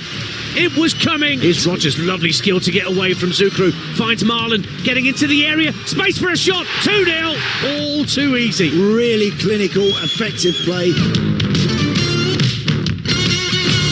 You're listening to the Europa League live on Talksport 2 with Enterprise Rent-A-Car. Here for it. Book at enterprise.co.uk. There's plenty of substitutes out there warming up on the pitch. Actually, Ross Barkley, Andy Townsend, was out rather swiftly and early in the half-time break. I wonder whether we'll be seeing him sooner than some of the others. But the Young Boys team are the first to emerge. There are, I regret to say, there are now riot police with their riot helmets in front of the Young Boys fans. They've supplemented the West Midland police that were already trying to quell the disturbances in that lower tier that we brought you, I'm sorry to say, in that first half. And there will be repercussions for Young Boys from this. You can be absolutely certain of that. It all started when Marlin scored the opener, when the plastic cups were showered down on the Villa players trying to celebrate in that corner. But it got worse after the second goal. where punches were thrown by visiting supporters at policemen. At least 2 supporters we saw hauled out from that stand and taken away. Maybe more, I don't know, but certainly there have been reinforcements of stewards and riot police to try and keep a lid on things, Andy Townsend, as we go to the second half. It's a shame that it descended into a bit of chaos there. And as you say, Dance, there will be, I'm sure, an inquiry and a proper look at exactly what happened there, because it all got out of hand a little bit too quickly and unnecessarily, it's got to be said. Look, I appreciate away fans, they're supporting their team, but you've got to be careful. If they're starting to throw stuff onto the field, that is only going to antagonise. So we're back underway. Villa kicking towards the Holt end to our right in this second half as we sit in the lower tier of the Trinity Road stand, which is over 150 years old since it was first constructed, this stand. Although it's changed a bit. It has changed a bit, you're right. So Villa in claret and blue with white shorts, and they line up with in goal Martinez, a back four of Bogard, Lindelof, Torres and Maatsen, Tielemans and Onana holding, then Guesson, Rodgers and Sancho behind Marlon, who's on a hat-trick, and quite a run of goals he's got in the Europa League. It's his second and third goals for Aston Villa, but he scored now 12 goals in 19 Europa League appearances for various clubs, Daniel Marlon. Really enjoys this competition. For young boys wearing all yellow, Keller, their goalkeeper, Janko, Zukru, Lorpa, Benito and Hadjam in a back five. Males, Peck, Fastnacht and Raveloson in midfield, and Cordova in attack. And Guesson does well to keep the ball in play on this near side, the Villa right inside his own half, but they've lost possession and the Swiss side have it back with Zukru, who took a nasty blow to the face just before half-time, but is none the worse for wear. Good ball in field to find Peck, the young 19-year-old, who rolls it out to Janko on the right-hand side. Young boys attacking the north stand end away to our left in this second half on Talksport 2. Janko comes in field, lays it off to Lorpa, back out to the right-hand side, and Peck, 3 waiting for a cross in yellow. It's rolled back in field instead, when the cross could have come in. And now it's with Hadjam, who's being forced back to the halfway line by Tielemans. Villa 2, Young Boys 0. Couple of minutes gone in the second half. Hadjam making a run through the middle, dispossessed. Chance for Villa to counter if they play the ball right, but Rodgers is fouled as he brought it clear, and a very swift yellow card issued the way of Sandro Lorpa for the challenge at the edge of the centre circle, and Rodgers is down, clutching his right shin. 2-0 Villa. Yeah. I was going to say Lorpa has dived in time after time, Dan. Oh dear, oh dear. I can't get away with that one. No. Right. Again, they were in 2 or 3 good positions there in that little bit of possession they had where they could put the ball in the box. But they're one of these teams that want to play. Even when they've played through Villa's midfield and they go wide and they're in a position to deliver it in the box, they still come back and are prepared to go all the way back to the halfway line if need be. 2 down, guys. You're 2 down and you've got to try and put the ball in the box to see if you can make something happen. Marlon down the left-hand side as Villa break towards the ball on. He's got the better of Zukru for pace. Trying to get the ball across the face of goal, but Zukru got back. Managed to divert it behind the Holt end for a Villa corner, 2-0. He did very well there, actually, Zukru, because it looked like Daniel Marlon had taken him to the byline and had gone beyond him. He's in the box. Of course, he went to ground, made the challenge. You get that wrong, you're going to concede a penalty, but he did really well. Short corner. Tielemans gets it back, whips it in from the left-hand corner of the area, but it's headed away by Benito. But Rodgers is the furthest man back and clips it all the way back to Emi Martinez. They have been perfect at home in this calendar year, Aston Villa. Won their previous 5 home games, whether it be Champions League or Europa League in 2025. And since the start of the 2023-24 season, they've won more home major European matches than any other club, 12 in 14 games. Which is impressive, isn't it? And they had that run of Premier League wins here. And they're starting to build that again, as I mentioned in our introduction, 9 wins in 11 in all competitions. Yeah, no, they've done very, very well. After a slow and a spluttering start, they've been excellent lately. That's the narrative was that Villa were one of the teams that were suffering because of the PSR rules. Yeah. and that they didn't have the wherewithal to compete. And there was some change in the summer, and perhaps one or two of the people that they would like to have got through the door, they didn't. We saw Jacob Ramsey and one or two others leave. But Emi Buendia came back from injury and has been amongst the goals, had that great win at Spurs, beat Man City. I watched that one here. And they've had some notable victories in that period too. They really have. And Morgan Rogers definitely back to his best form to aid all that. Now, Pau Torres looks for a crossfield ball, lovely, picks out Bogard, who flicks it down the right-hand side of the area. Guesson won't quite get there first. Hadjam, the left wing-back, beat him to it. Benito rolls it out to the edge of the area. Poor pass from Raveloson. Villa have got themselves a throw-in right by the corner flag. Right-hand side as they attack the Holt end. 5 minutes gone, second half. Can Villa really go through the gears here and really put pressure on those around them in the Europa League table? A reminder that they're 2-0 up here, that would take them second in the mega table. Here's Tielemans up to the edge of the D, trying to feed it through to Marlon for a hat-trick. Half cleared, only as far as Sancho, edge of the area, gets it on his right, good save. Diving down to his left, Marvin Keller made a terrific stop to prevent Sancho making it 3-0. Really good play. Actually, again, young boys conceding possession about 30 yards from goal. Yuri Tielemans tried to find Daniel Marlon. Eventually, the ball comes to Jadon Sancho on his right foot, on that left-hand side, just stepping in. Hits it hard, hits it true, but good stop from the goalkeeper, because I think it just bounced in front of him, which can be awkward.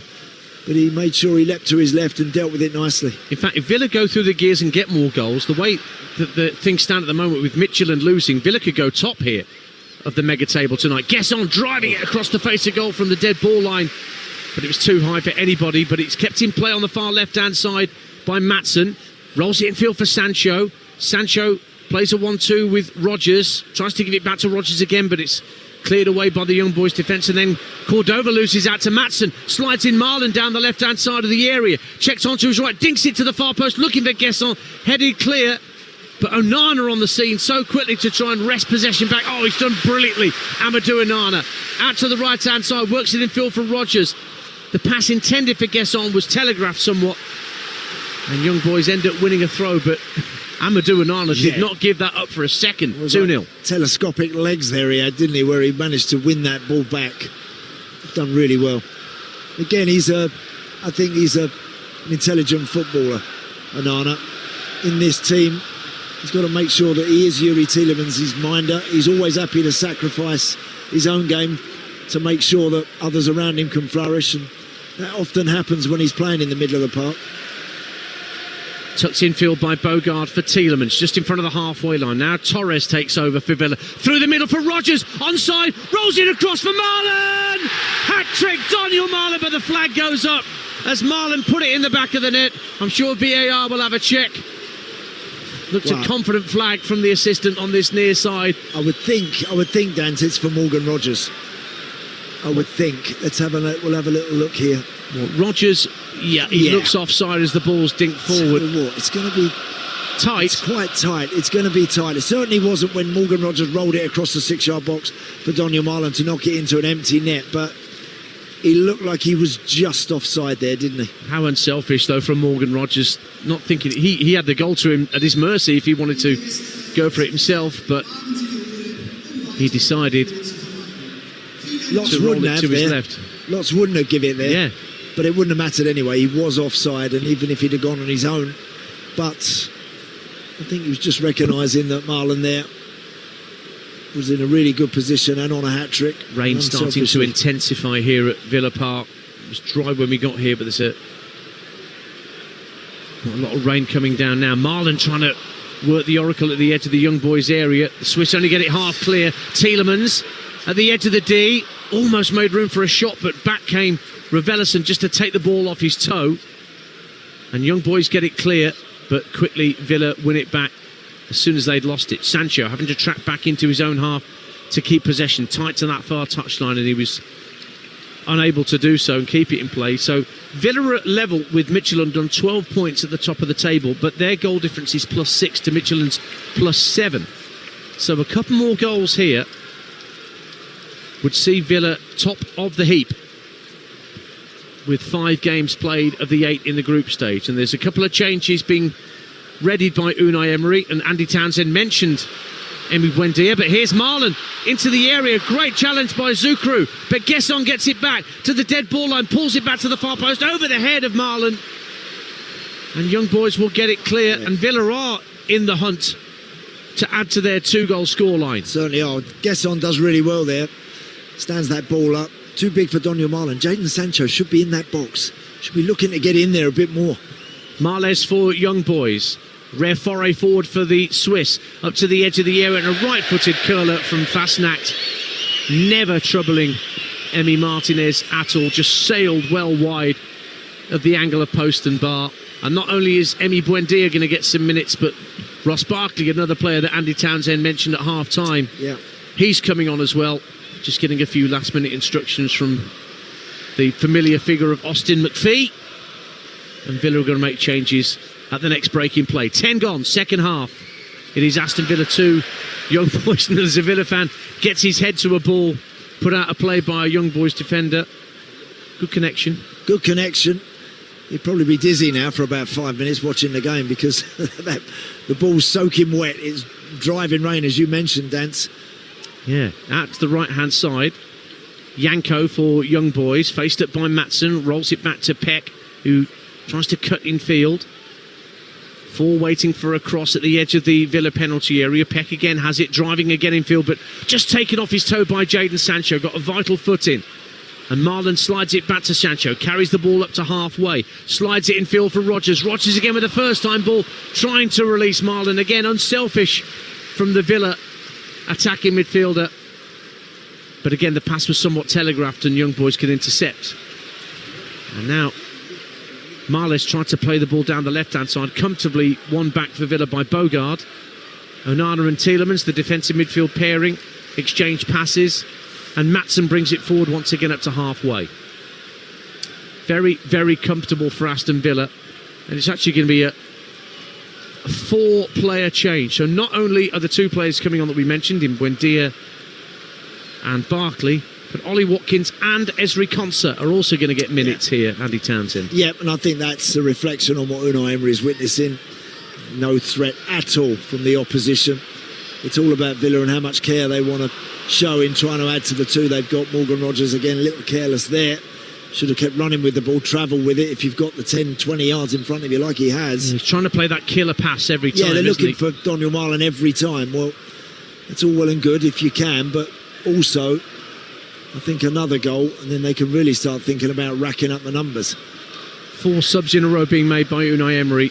I've seen 5 made in a row once by Ole Gunnar Solskjaer when he was Manchester United manager. Let's face it, if Barry Fry was still in management, he'd be making 5 subs at once every single game, wouldn't he, old Bazza?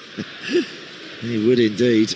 Free kick to Young Boys in the centre circle. All those 4 Villa substitutes are milling around the technical area, waiting for the thumbs up for them to enter the fray. But Young Boys have taken a short free kick, so they're going to have to wait a little bit longer, those Villa substitutes. 2-0 to Villa, 57 minutes gone on Talksport 2, with Strasbourg against Crystal Palace to come straight after this. Stay on this frequency and we'll take you to that game. Alex Crook and Leanne Sanderson, your commentary team for that in the Europa Conference League, whilst Forest against Malmo, live on Talksport at 8 p.m. Ferencváros have just gone in front in their game in Fenerbahce, so they've gone to the top of the table. As Villa come away down the right-hand side with Evan Gesson.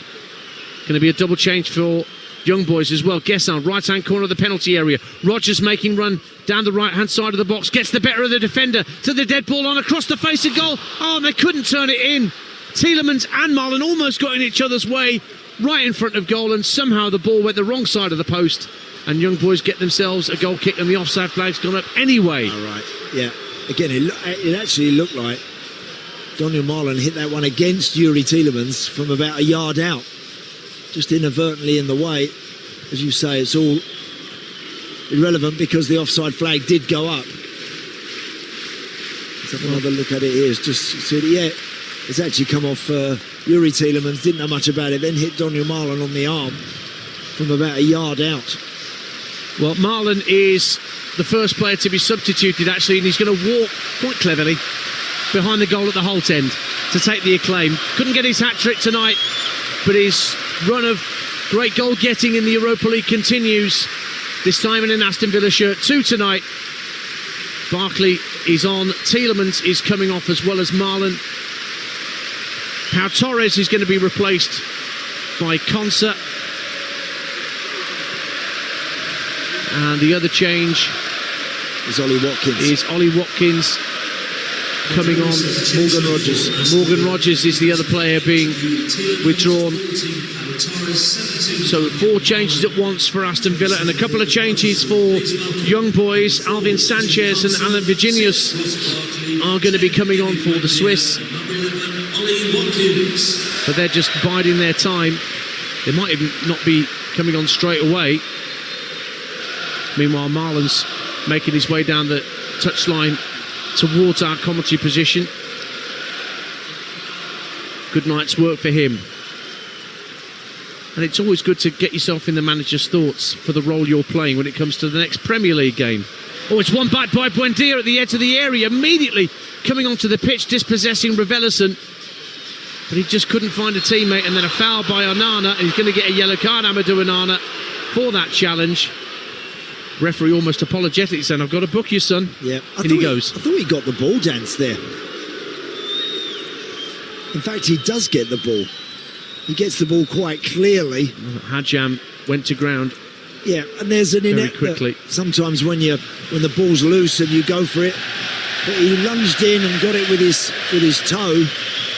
And unfortunately, gets a yellow card for that, which I think is really unfair on Amadou Onana. But yeah, a lot of the Villa boys, the changes that have been made, are saluting and applauding the fans tonight. Good work from Daniel Marlon, always looks sharp this evening. Morgan Rogers again, you can see his confidence is a lot better at the levels where you want it to be. And now, of course, they've got the luxury of bringing on Ross Barkley, who'll play in there alongside Onana. Buendia will play as the number 10 behind Ollie Watkins now up the front. Can give those extra minutes to Jadon Sancho and Evan Gesson on the right side. And Ezri Konsa in there at the back alongside Victor Lindelof. So changes made, but still the core of the team looking very strong. And again, I think they're very happy to manage the game from this point on, Villa now. An hour gone. Aston Villa 2, Young Boys 0. You're listening to this game in the Europa League live on Talksport 2 with Enterprise Rent-A-Car. Whatever it is, they're here for it. Darian Marles comes off to allow Alan Virginius to come on, and Raveloson, who was a booking away from a suspension for Young Boys, he comes off to allow the number 10 Alvin Sanchez to replace him for Young Boys. So Villa play Wolves on Sunday in the local derby, and their game at Brighton is live on the Talksport network next Wednesday. And their game after that is live on Talksport as well, a week on Saturday at home here to the league leaders Arsenal. Unai Emery back once again against his previous English Premier League club. Yeah. Nothing to prove, Unai Emery, at all. I think the direction of travel that he's got Villa going in is absolutely right. The rain really intensifying here as well, isn't it? Yeah. And it really is starting to thump it down in the city of Birmingham. Back it goes to Lindelof, who's now playing on the left side of the Villa back four. Konsa in his right-sided position.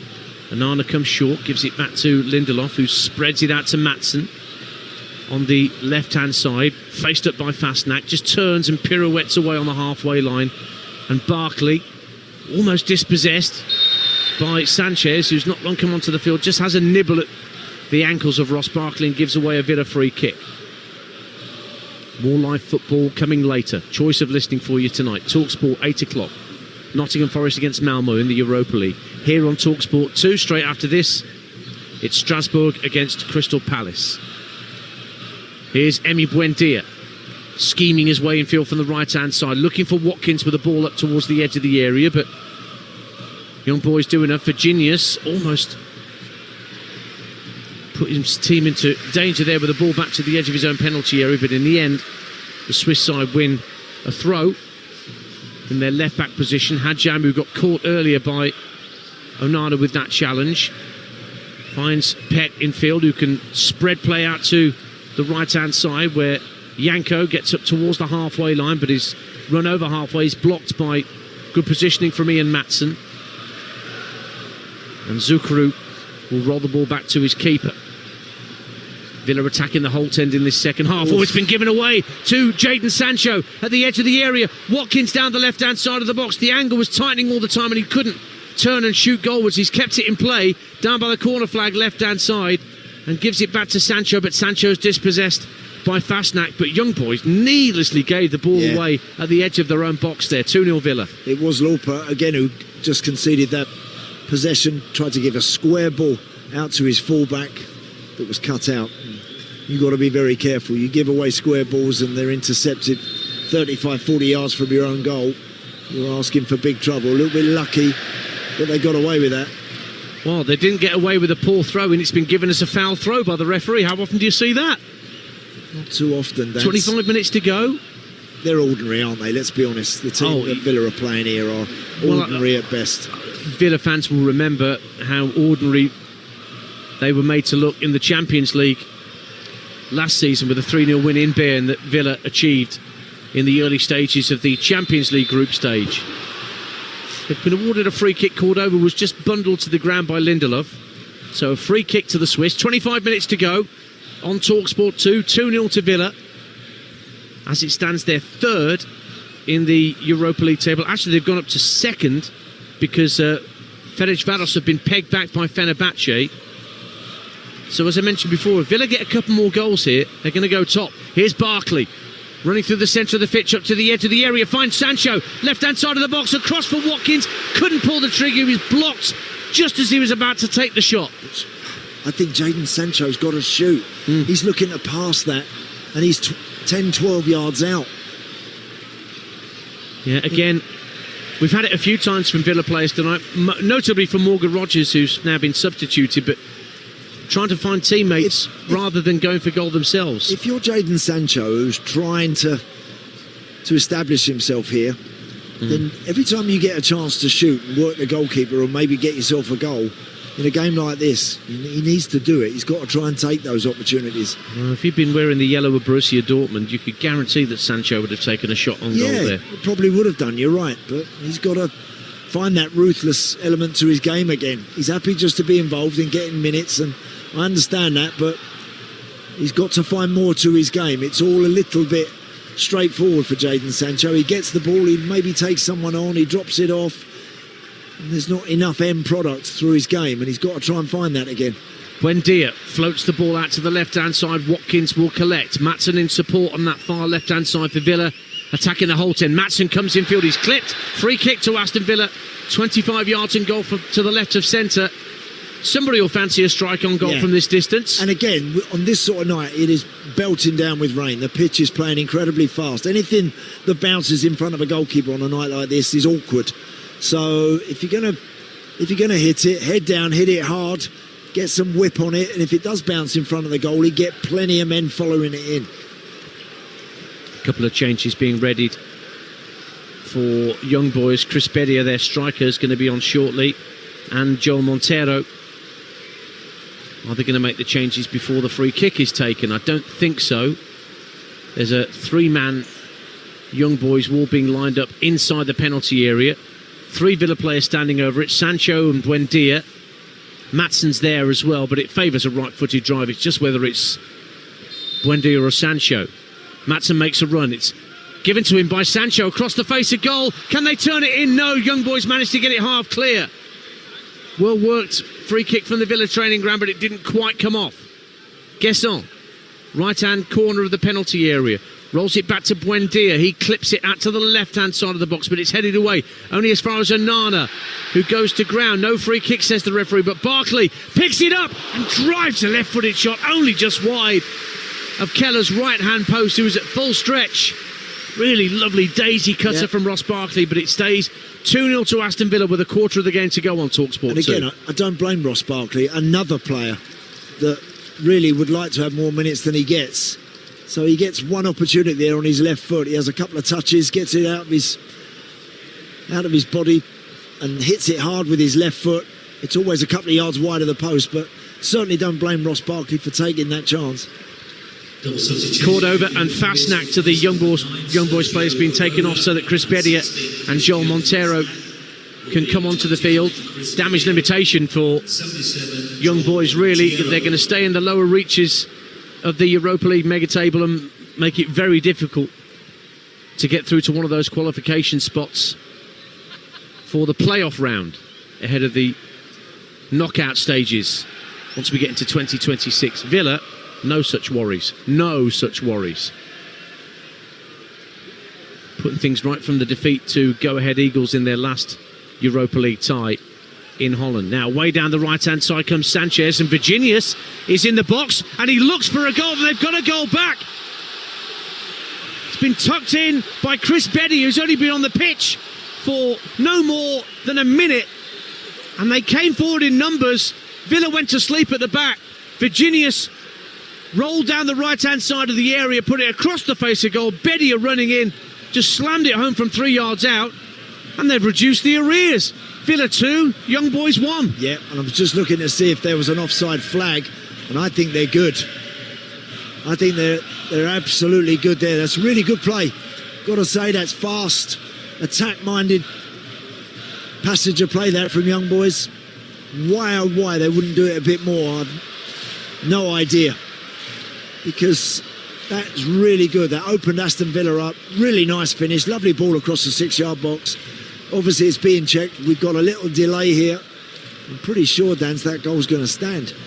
Yeah, it's certainly, I don't think a question of the ball rolled across the face of goal by Virginius for Bedia. I think it's about the ball that got Virginius away. Yeah, it is. Down the right-hand side of the box that they're checking at the far centre in Neon. I thought he was offside in open play. I did. I thought he might be just offside. But when we just saw a freeze at the moment that the ball was played through to Virginius, and he looked good, but long delay here.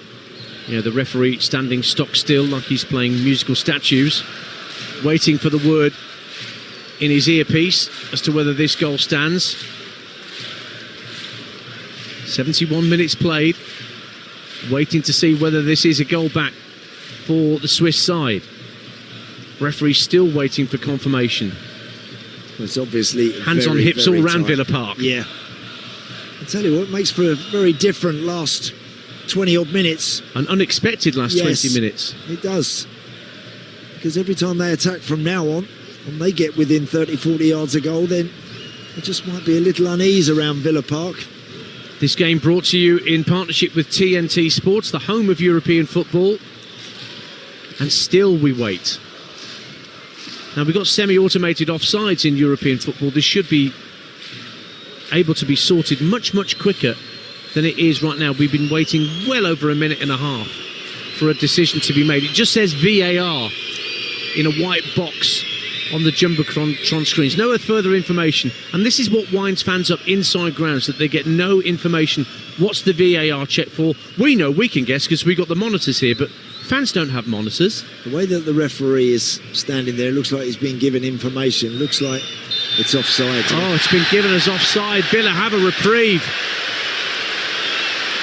Do you know what, again, Dan, my initial reaction, we're pretty much in line with that through ball to Virginius, and my initial reaction was I felt he was offside, but then when I saw the freeze frame, I thought Lindelof was playing him on. It looked like he was good, didn't it? And then the ball across the box to Bedia was a really good one. Unlucky there.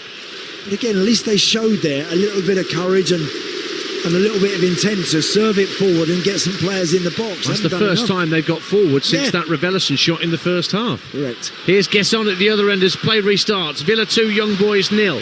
73 minutes gone on Talksport 2. Cleared away by Young Boys. How much encouragement do they take, the visitors, from that goal ruled out for offside? They're looking for Montero, one of the other substitutes, down this left-hand side. Brings it down well on his chest. Hadjam's gone forward from left back. Montero tries to play the ball into the box, but it ricochets off Onana, and it can be taken clear and gathered up by Emi Martinez. Aston Villa 2, Young Boys 0. Don't forget Strasbourg against Crystal Palace following this game, with Alex Crook and Leanne Sanderson, your commentary team for that game in France. Oh, here's Young Boys winning it back with Sanchez, driven into the area by Peck, but he drove it into a crowd of Villa players inside the 18-yard line. Maatsen clears his lines. Watkins gets a nudge in the back from Zukru on halfway. Easy free kick for the referee to award there. 2-0 Villa. Yeah, unnecessary free kick to give away there from Zukru. Because Ollie Watkins can't do much with that. That was coming up around his head, that ball into him from 40-odd yards away. And the defender just nudging into him just gives Villa a chance to reset. So the ball's back with Ezri Konsa, who's got the captain's armband since Tielemans went off as a substitute in the second half. Don't forget, tomorrow night on Talksport 2, we're back in the Championship. Oxford United against Ipswich Town. Jim Proudfoot and former Arsenal midfielder Adrian Clark will be your commentary team at the Kazam. And then Saturday we've got Championship games back-to-back for you from noon. Stoke City against Hull City, and then Coventry City against Charlton Athletic. Before Spurs and Fulham is your Saturday evening Premier League exclusive on Talksport at 8 o'clock. Stuart Pearce will be with Sam Matterface at the Tottenham Hotspur Stadium. And then we've got a Sunday bonus for you. We bring you the noon kick-off between Crystal Palace, who we're about to hear in Europa Conference League action. They're going to be up against Manchester United at high noon at Selhurst Park on Sunday. And then a bit of Monday night football for you. Birmingham City against Watford in the Championship. That's 8 o'clock Monday night as we get into December. I know. Hey, where's this year gone again? You're going a bit rapid, Dan. What's happening? I've no idea. I can't keep pace. It's going far too quick. Play back underway with Villa in possession. Sancho on halfway looks to release Maatsen down the left-hand side, showing good pace, but so too is Sanko, but he can only put the ball behind for a Villa corner at the Holt end. Yeah. As we're about to see Boubacar Kamara come on for a little cameo for Aston Villa with 14 minutes to go. 2-0 up. And I think that's just to make sure that this game doesn't get away from Aston Villa, bringing on Boubacar Kamara, who's a very sensible and safe pair of hands in front of any central defensive pairing. Corner taken short. Buendia, left-hand side, almost at the left-hand corner of the box, gives it back to Maatsen. Roll through to Bogard. Chance for a shot here from Bogard. It's blocked on its way to goal, and young boys clear their lines. Another goal in Feyenoord. Talksport 2's John Dunn. Feyenoord 1, Celtic 3. This will seal the win for Celtic. They've managed to hold off the Feyenoord attacks, and Benjamin Nygren has slammed home Celtic's third. Great work from Maeda. Pulled back to Nygren off the underside of the bar and in. 7 minutes remaining. Feyenoord 1, Celtic 3.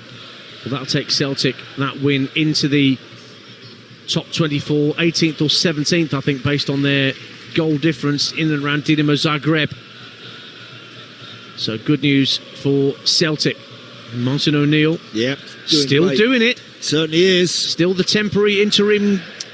You never lose coach, it, whatever you want to call it. No closer to appointing a permanent successor, it would appear. That's a good win tonight. That is.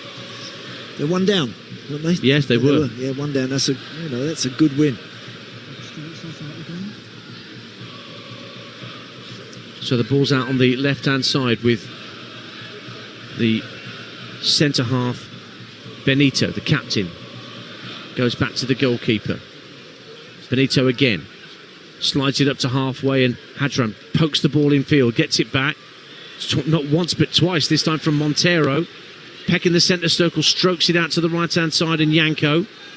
Plenty forward in young boys yellow.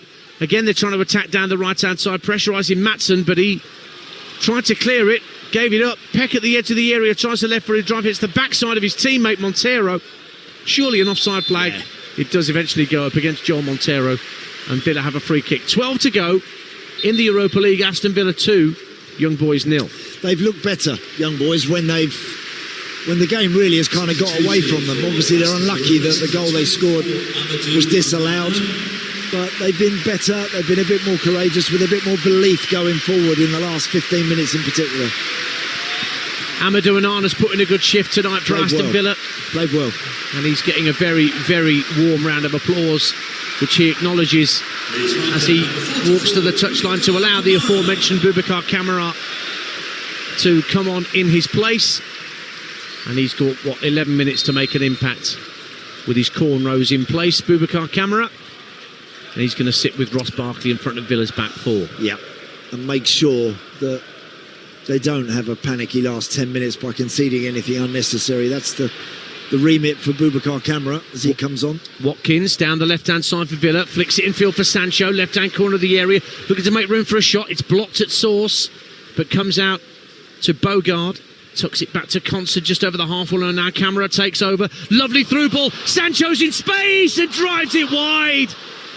Big chance for Jadon Sancho. What a pass from Boubacar Kamara to find Jadon Sancho in the area, right-hand side.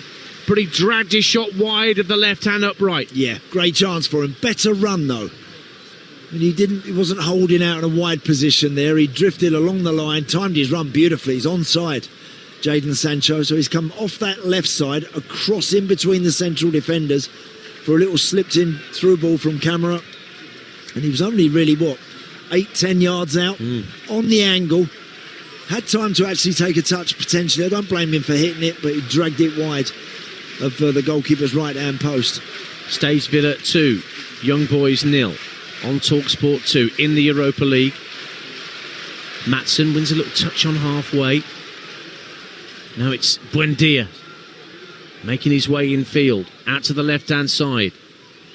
Watkins waiting at the edge of the area. Might get it now with his back to goal. Kamara tries to get a foot in. Young Boys trying to get it clear. Montero trying to roll his foot on the ball. Does well, actually, the substitute. And he's released the player over halfway. It's Virginius getting forward for Young Boys. Faced up by Lindelof. Wanted to go for goal, but it was blocked by Esri Konsa. But it's come out to Hajam, the left back at the edge of the area. Finds Montero. Gets it on his right. Tries a shot. That's blocked by Bogard. Poor touch from Maatsen. Comes out to Sanchez, right-hand side of the area. Can he get a shot away? No, it's unable to get that shot away for Young Boys. And instead, Yanko gets to the dead ball line, pulls it back, but straight into the grateful possession of Ross Barkley. But the substitutes that have come on for the Swiss have looked lively, Andy Townsend. They certainly have. Virginius in particular, very quick. And again, was found with a 30-40 yard through ball that was just clipped in behind Aston Villa's back line. Pau Torres holding that high line. Virginius ran into the space and very nearly made something of it. You're listening to Aston Villa 2, Young Boys 0 in the Europa League, live on Talksport 2 with Enterprise Rent-A-Car. Here for it. Book now at enterprise.co.uk. Gregory Woodrich, centre-half, has come on for Zukuru for a final change for Young Boys. The rain has stopped all of a sudden at Villa Park. Headed down by Woodrich, his first involvement. And it's guided back by the captain Benito to his keeper Keller. And that's brought away by Woodrich. Slides it up to halfway. Well controlled by Alvin Sanchez. Now Virginius. Got plenty around him in Young Boys yellow. Out to the right-hand side. 3 waiting for a cross if he can come in from that right-hand side. But good defending from Ian Maatsen to stop Sanchez getting that cross in. And now Villa will bring the ball away with Sancho inside his own half. Watkins wanted the ball spread up to him. And he's been found. Good pass from Sancho. Watkins up against the Young Boys captain into the area. Right-hand side goes for goal and it stings the palms of Keller and comes out for a throw on this near side. 2-0 Villa. Yeah, nice play, Jadon Sancho, switching that 40 yards left to right out to Ollie Watkins, who actually, when he picks that ball up, he's about 40 yards out. He's just faced with one yellow shirt in front of him and he cuts in right towards the corner of the 18-yard box. Takes a touch onto his right foot, hits the shot well, but tight angle. The goalkeeper was always there to deal with it. Sanchez at the edge of his own penalty area for Young Boys. Peck is fouled by Kamara as he tried to bring it clear. So a free kick for the Swiss. Villa firmly in control of this tie. Yeah, if the truth be told, look, Villa have had lots of good situations that they haven't really converted into a shot on target or a genuine attempt. They've had plenty of chances to add to the 2 that they've got. And just had a little panic and a little worry for a moment when that really well taken Young Boys finish from Bedia was disallowed because of a marginal offside call. Clearly it took a while to sort that one out, and it would have made the last 10 minutes a wee bit more uncomfortable. But as it is, Villa have made those changes. Unai Emery has shuffled the pack, 2 up, and looking like now they're just running the clock down. Yeah, just over 5 minutes to go. We'll be straight off to the Europa Conference League tie after we're done here. Strasbourg against Crystal Palace is our next live football for you here on Talksport 2. Forward comes Lamar Bogard for Aston Villa from right back. Montero gets goal side, so it goes infield to Camara. Keeps it away from Sanchez. Ross Barkley tidy. Finds Bogard. And now Guessant on this right-hand side for Villa. Has to go back into his own half for Esri Concert. Yeah. No route through there for Evan Guessant.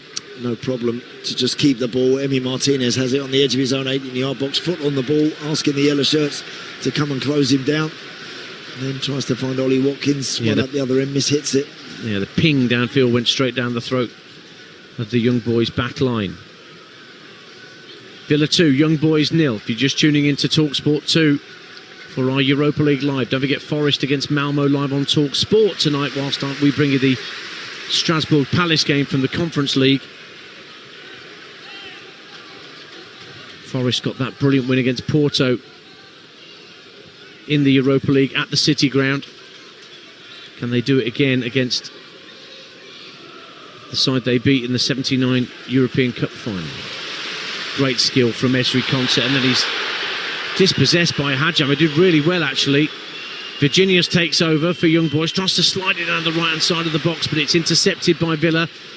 And then Sancho and Watkins try and play a 1-2, but Sancho's return ball intended for Watkins got it all wrong. Yeah, he's never going to get on the end of that. I mean, Jadon Sancho is asking Ollie Watkins to give the centre-half about 3 yards there, and that's not going to happen. Do you like the new format, Dance?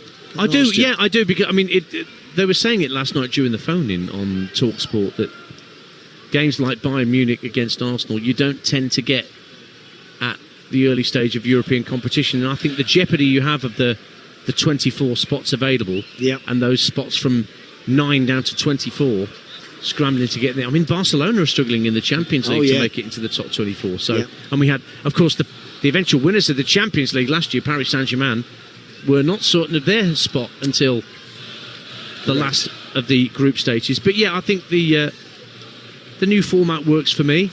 I like it. I do like it. And I think, again, too often in the past I've seen teams, after a couple of games, rooted to the bottom of a 4-team group and never really looking like they're going to get themselves out of trouble. This longer format does give you a chance to recover. Yeah, and look at Celtic tonight, winning 3-1 at Feyenoord and giving themselves a bit more of a squeak of a chance to prolong their Europa League campaign into 2026. Villa, second, only on goal difference from Midtjylland as things stand with this 2-0 scoreline they've got against Young Boys. We've got just over 2 minutes to play. Ball's rolled back to Martinez.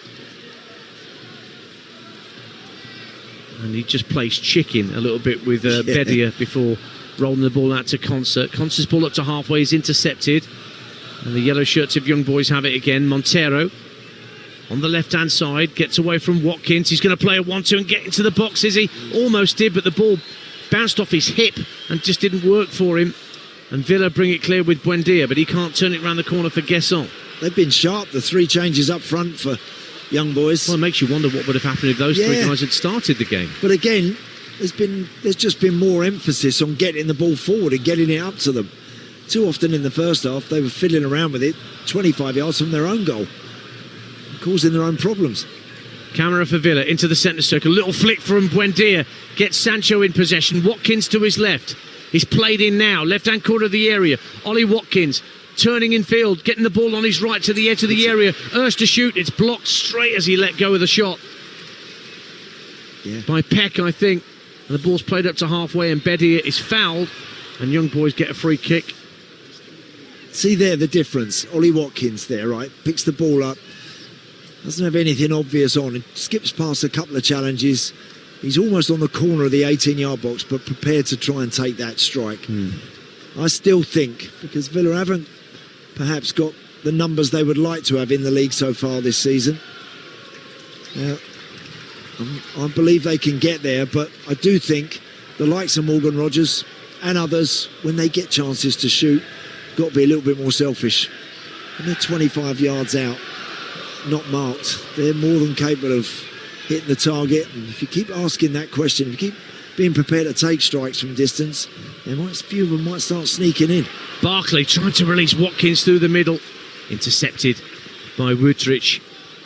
Andy Townsend alongside me, Ian Danter here at Villa Park. He's heading off to Switzerland for Villa's next Europa League tie against Basel in a couple of weeks. Long ball forward for Montero. Fires it in. That's a great goal from Joel Montero. Just a long ball downfield. Montero took it on his chest and fired it home past a stranded Martinez. And there is a bit of hope as we head towards 5 minutes of added time. There you go. It is Aston Villa 2, Young Boys 1. Joel Montero with a cracker. What a brilliant goal that was. 5 minutes added time. Minimum 5 minutes added Ball time. was with the centre half. He's offside. He's going to be off, Dance. Oh, his left arm looks to be ahead. Shoulder, definitely. Of Esri Konsa, but you can't deny the quality of the chest control and the finish as the ball ran. It came across his body. But the VAR sign's gone up on the Jumbotron screens at either end of the ground. And I think, once again, the VAR in neon is going to disappoint fans of Young Boys. Yeah, it was a really, really good goal. It was a lovely switch from right-sided central defence out to Montero. Took it on his chest and then let it bounce, let it sit up, and then rattled a volley past Emi Martinez. He never even saw it. Flew past him.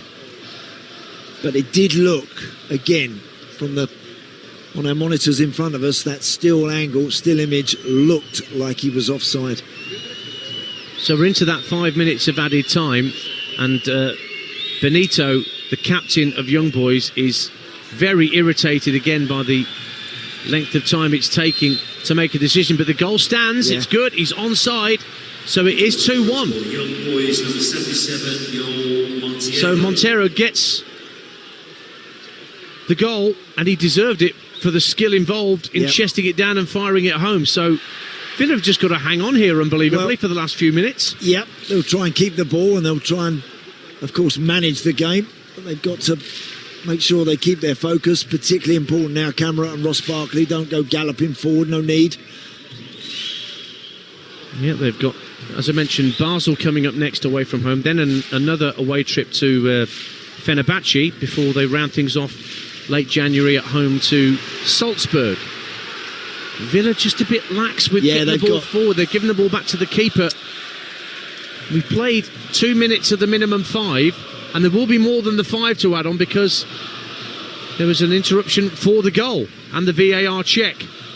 We'll be off to Alex Crook and Leanne Sanderson as soon as we're done here. But here come Villa. It's Barkley slipping it through to Watkins, who can only toe poke it straight at the goalkeeper. And they're trying to attack quickly down the right-hand side. It's Alvin Sanchez bringing it away. But Virginius had just darted in field as Sanchez thought he was going down the right flank. And Young Boys lose possession. Full time in Feyenoord. John Dunn. Feyenoord 1, Celtic 3 is Martin O'Neill's parting gift. They win in Europe for the first time in 4 years. They came from behind, Ueda giving Feyenoord the lead. Goals before half-time from Yang and then Atate giving Celtic a half-time lead. They controlled the second half and scored late thanks to Benjamin Nigren. Some superb work from Maeda to set things up. Celtic for the moment up to 17th. Full-time, Feyenoord 1, Celtic 3. Free kick to Young Boys just over halfway. It's Villa 2, Young Boys 1 on Talksport 2. 93 minutes played. And they've got 5 minutes being added on. Andy Townsend. Chance here, Dance, to just put this ball. They've got a free kick about 10 yards inside to the Villa's half. Just put it in the box. It's Benito, the captain, who's going to chip it up to the edge of the area. Woodrich gets his head to it, drops 6 yards out, might break for Montero. He's got to run away from goal. He's got it at the dead ball line. Hadjam, the left wing back, trying to roll his way into the area, couldn't trick his way past Camara, and the offside flag's gone up against a Young Boys player anyway during the course of that attack. So Villa get themselves a free kick and will take their time, I'm sure, to clear their lines downfield. 2-1 Villa lead. Yeah, and that is how easily you can be 2-0 up all of a sudden, a really good goal they score. Then they throw a ball into the box, and that could quite easily have dropped for a yellow shirt and end up in the back of the net. See the rerun of the goal and that offside call. It's incredibly tight, Dance. Very, very tight offside, but they were unlucky the first time, but they got the second one. Just to add a few nerves around Villa Park that we would not have expected, as Martinez clears the ball long downfield for Aston Villa, looking for Watkins, who managed to bring the ball down, but he's lost it. Young boys trying to get possession on halfway, and a foul. Which way is he giving this, the referee? He's giving it, I think, towards Villa. Yeah, he has given it because Bedia just with a foot in on Concert on halfway. Get your thoughts in your head, Andy, for your man of the match award in just a minute. Okay. Just get your thoughts on that. We'll get that at the end of the game. But it's a free kick to Aston Villa as the 5 minutes are now up. It's now at the jurisdiction of Georgi Kabakov, the Bulgarian referee, how much more we add on at Villa Park. Villa 2-1 up. And they're just asking Bedia, the substitute, to stand back from the free kick as Konsa lifts it down the centre of the field. Flicked back by Wutrich, got it back to his keeper, who's just going to clear from hands very quickly downfield. We play on at Villa Park. Sanchez goes up for a header with Lindelof, drops for Ross Barkley, turns it over halfway for Buendia. Buendia was fouled by Wutrich, and Villa get themselves another free kick to eat up a few more seconds. 2-1. Yep, centre half Wutrich there, just diving in. And of course, Villa now managing the situation. Anytime you feel any contact, down you go. The referee is always going to give you the free kick. It gives them a chance again just to draw breath and make sure they get organised. And now you just want to knock the ball into those wider areas, out to Sanchez, out to Gesson, let them keep it. Maatsen standing over the free kick just to the left of the centre circle. He's in fact going to leave it for Ross Barkley, who's going to get booked. In fact, Maatsen's getting booked for time wasting, for looking like he was going to take the free kick and then running away from the ball. And so the referee's going to add a few more seconds on here. 96 minutes gone. Villa take the free kick. Chip down the left-hand side from Barkley to find Sancho.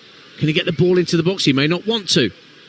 He's just holding on to possession on that far side of the field, being held up by Janko. Goes infield to Barkley. Barkley with a little lift down the left-hand side of the box looking for Maatsen, but Janko puts the ball behind for a corner kick. That'll do for Aston Villa. 2-1. Yeah. Again, now they don't need, this one doesn't need to come in the box. Ezri Konsa, Pau Torres, none of them going forward for it. So take the corner, just keep it there in the corner flag now. Draw a foul, get yourself a throw-in or another corner, and that should be that. And it will be Villa's corner where the Holt end meets the Doug Ellis. And won't be taken. The full-time whistle has gone, and Villa have made it 4 wins out of 5 in the Europa League. And as it stands, they've gone joint top of the table. They're only in second place on goal difference from FC Midtjylland after a 2-1 win here over Young Boys of Bern. 2 goals from Daniel Malen in the first half to add to his impressive tally of Europa League strikes during the course of his career. The first squeezing in a header in the 27th minute from Tielemans' precise right-sided cross. And then Morgan Rogers found Marlon with a delightful through ball. Marlon seized on it, raced into the area and clipped it home for 2-0. And it looked fairly home and hosed for Villa from that point on. A late goal for Young Boys from substitute Joe Montero just added a few nerves around Villa Park. A few unseemly scenes from Young Boys fans towards half-time that the police and stewards had to deal with. But Villa didn't have to deal with too much on the pitch, and they make it 12 points from 5 games, Andy Townsend. Yeah, look, they deserved their win. In the end, the scoreline was closer than it should have been. However, the game wasn't. The game, for 75, 80 minutes, it was all Villa.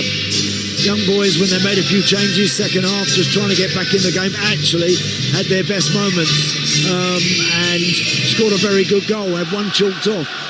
However, it was a pretty routine, pretty comfortable night for Aston Villa.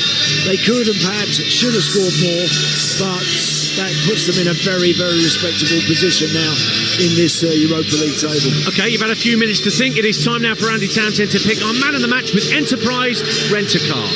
The Here For It hero on Talksport 2 with Enterprise Rent-A-Car. Whatever it is, we're here for it. Okay, Andy, over to you. Who's your vote some going good to? performances, but no surprises. Donny O'Marlon, razor sharp first half, scored a couple of very good goals, could easily have had a third, and there was always a threat, always a nuisance, worked hard as well. So he's outstanding tonight, deserves man of the match. Donny O'Marlon gets the nod then from Andy Townsend. That was our man of the match here for its hero with Enterprise Rent-A-Car.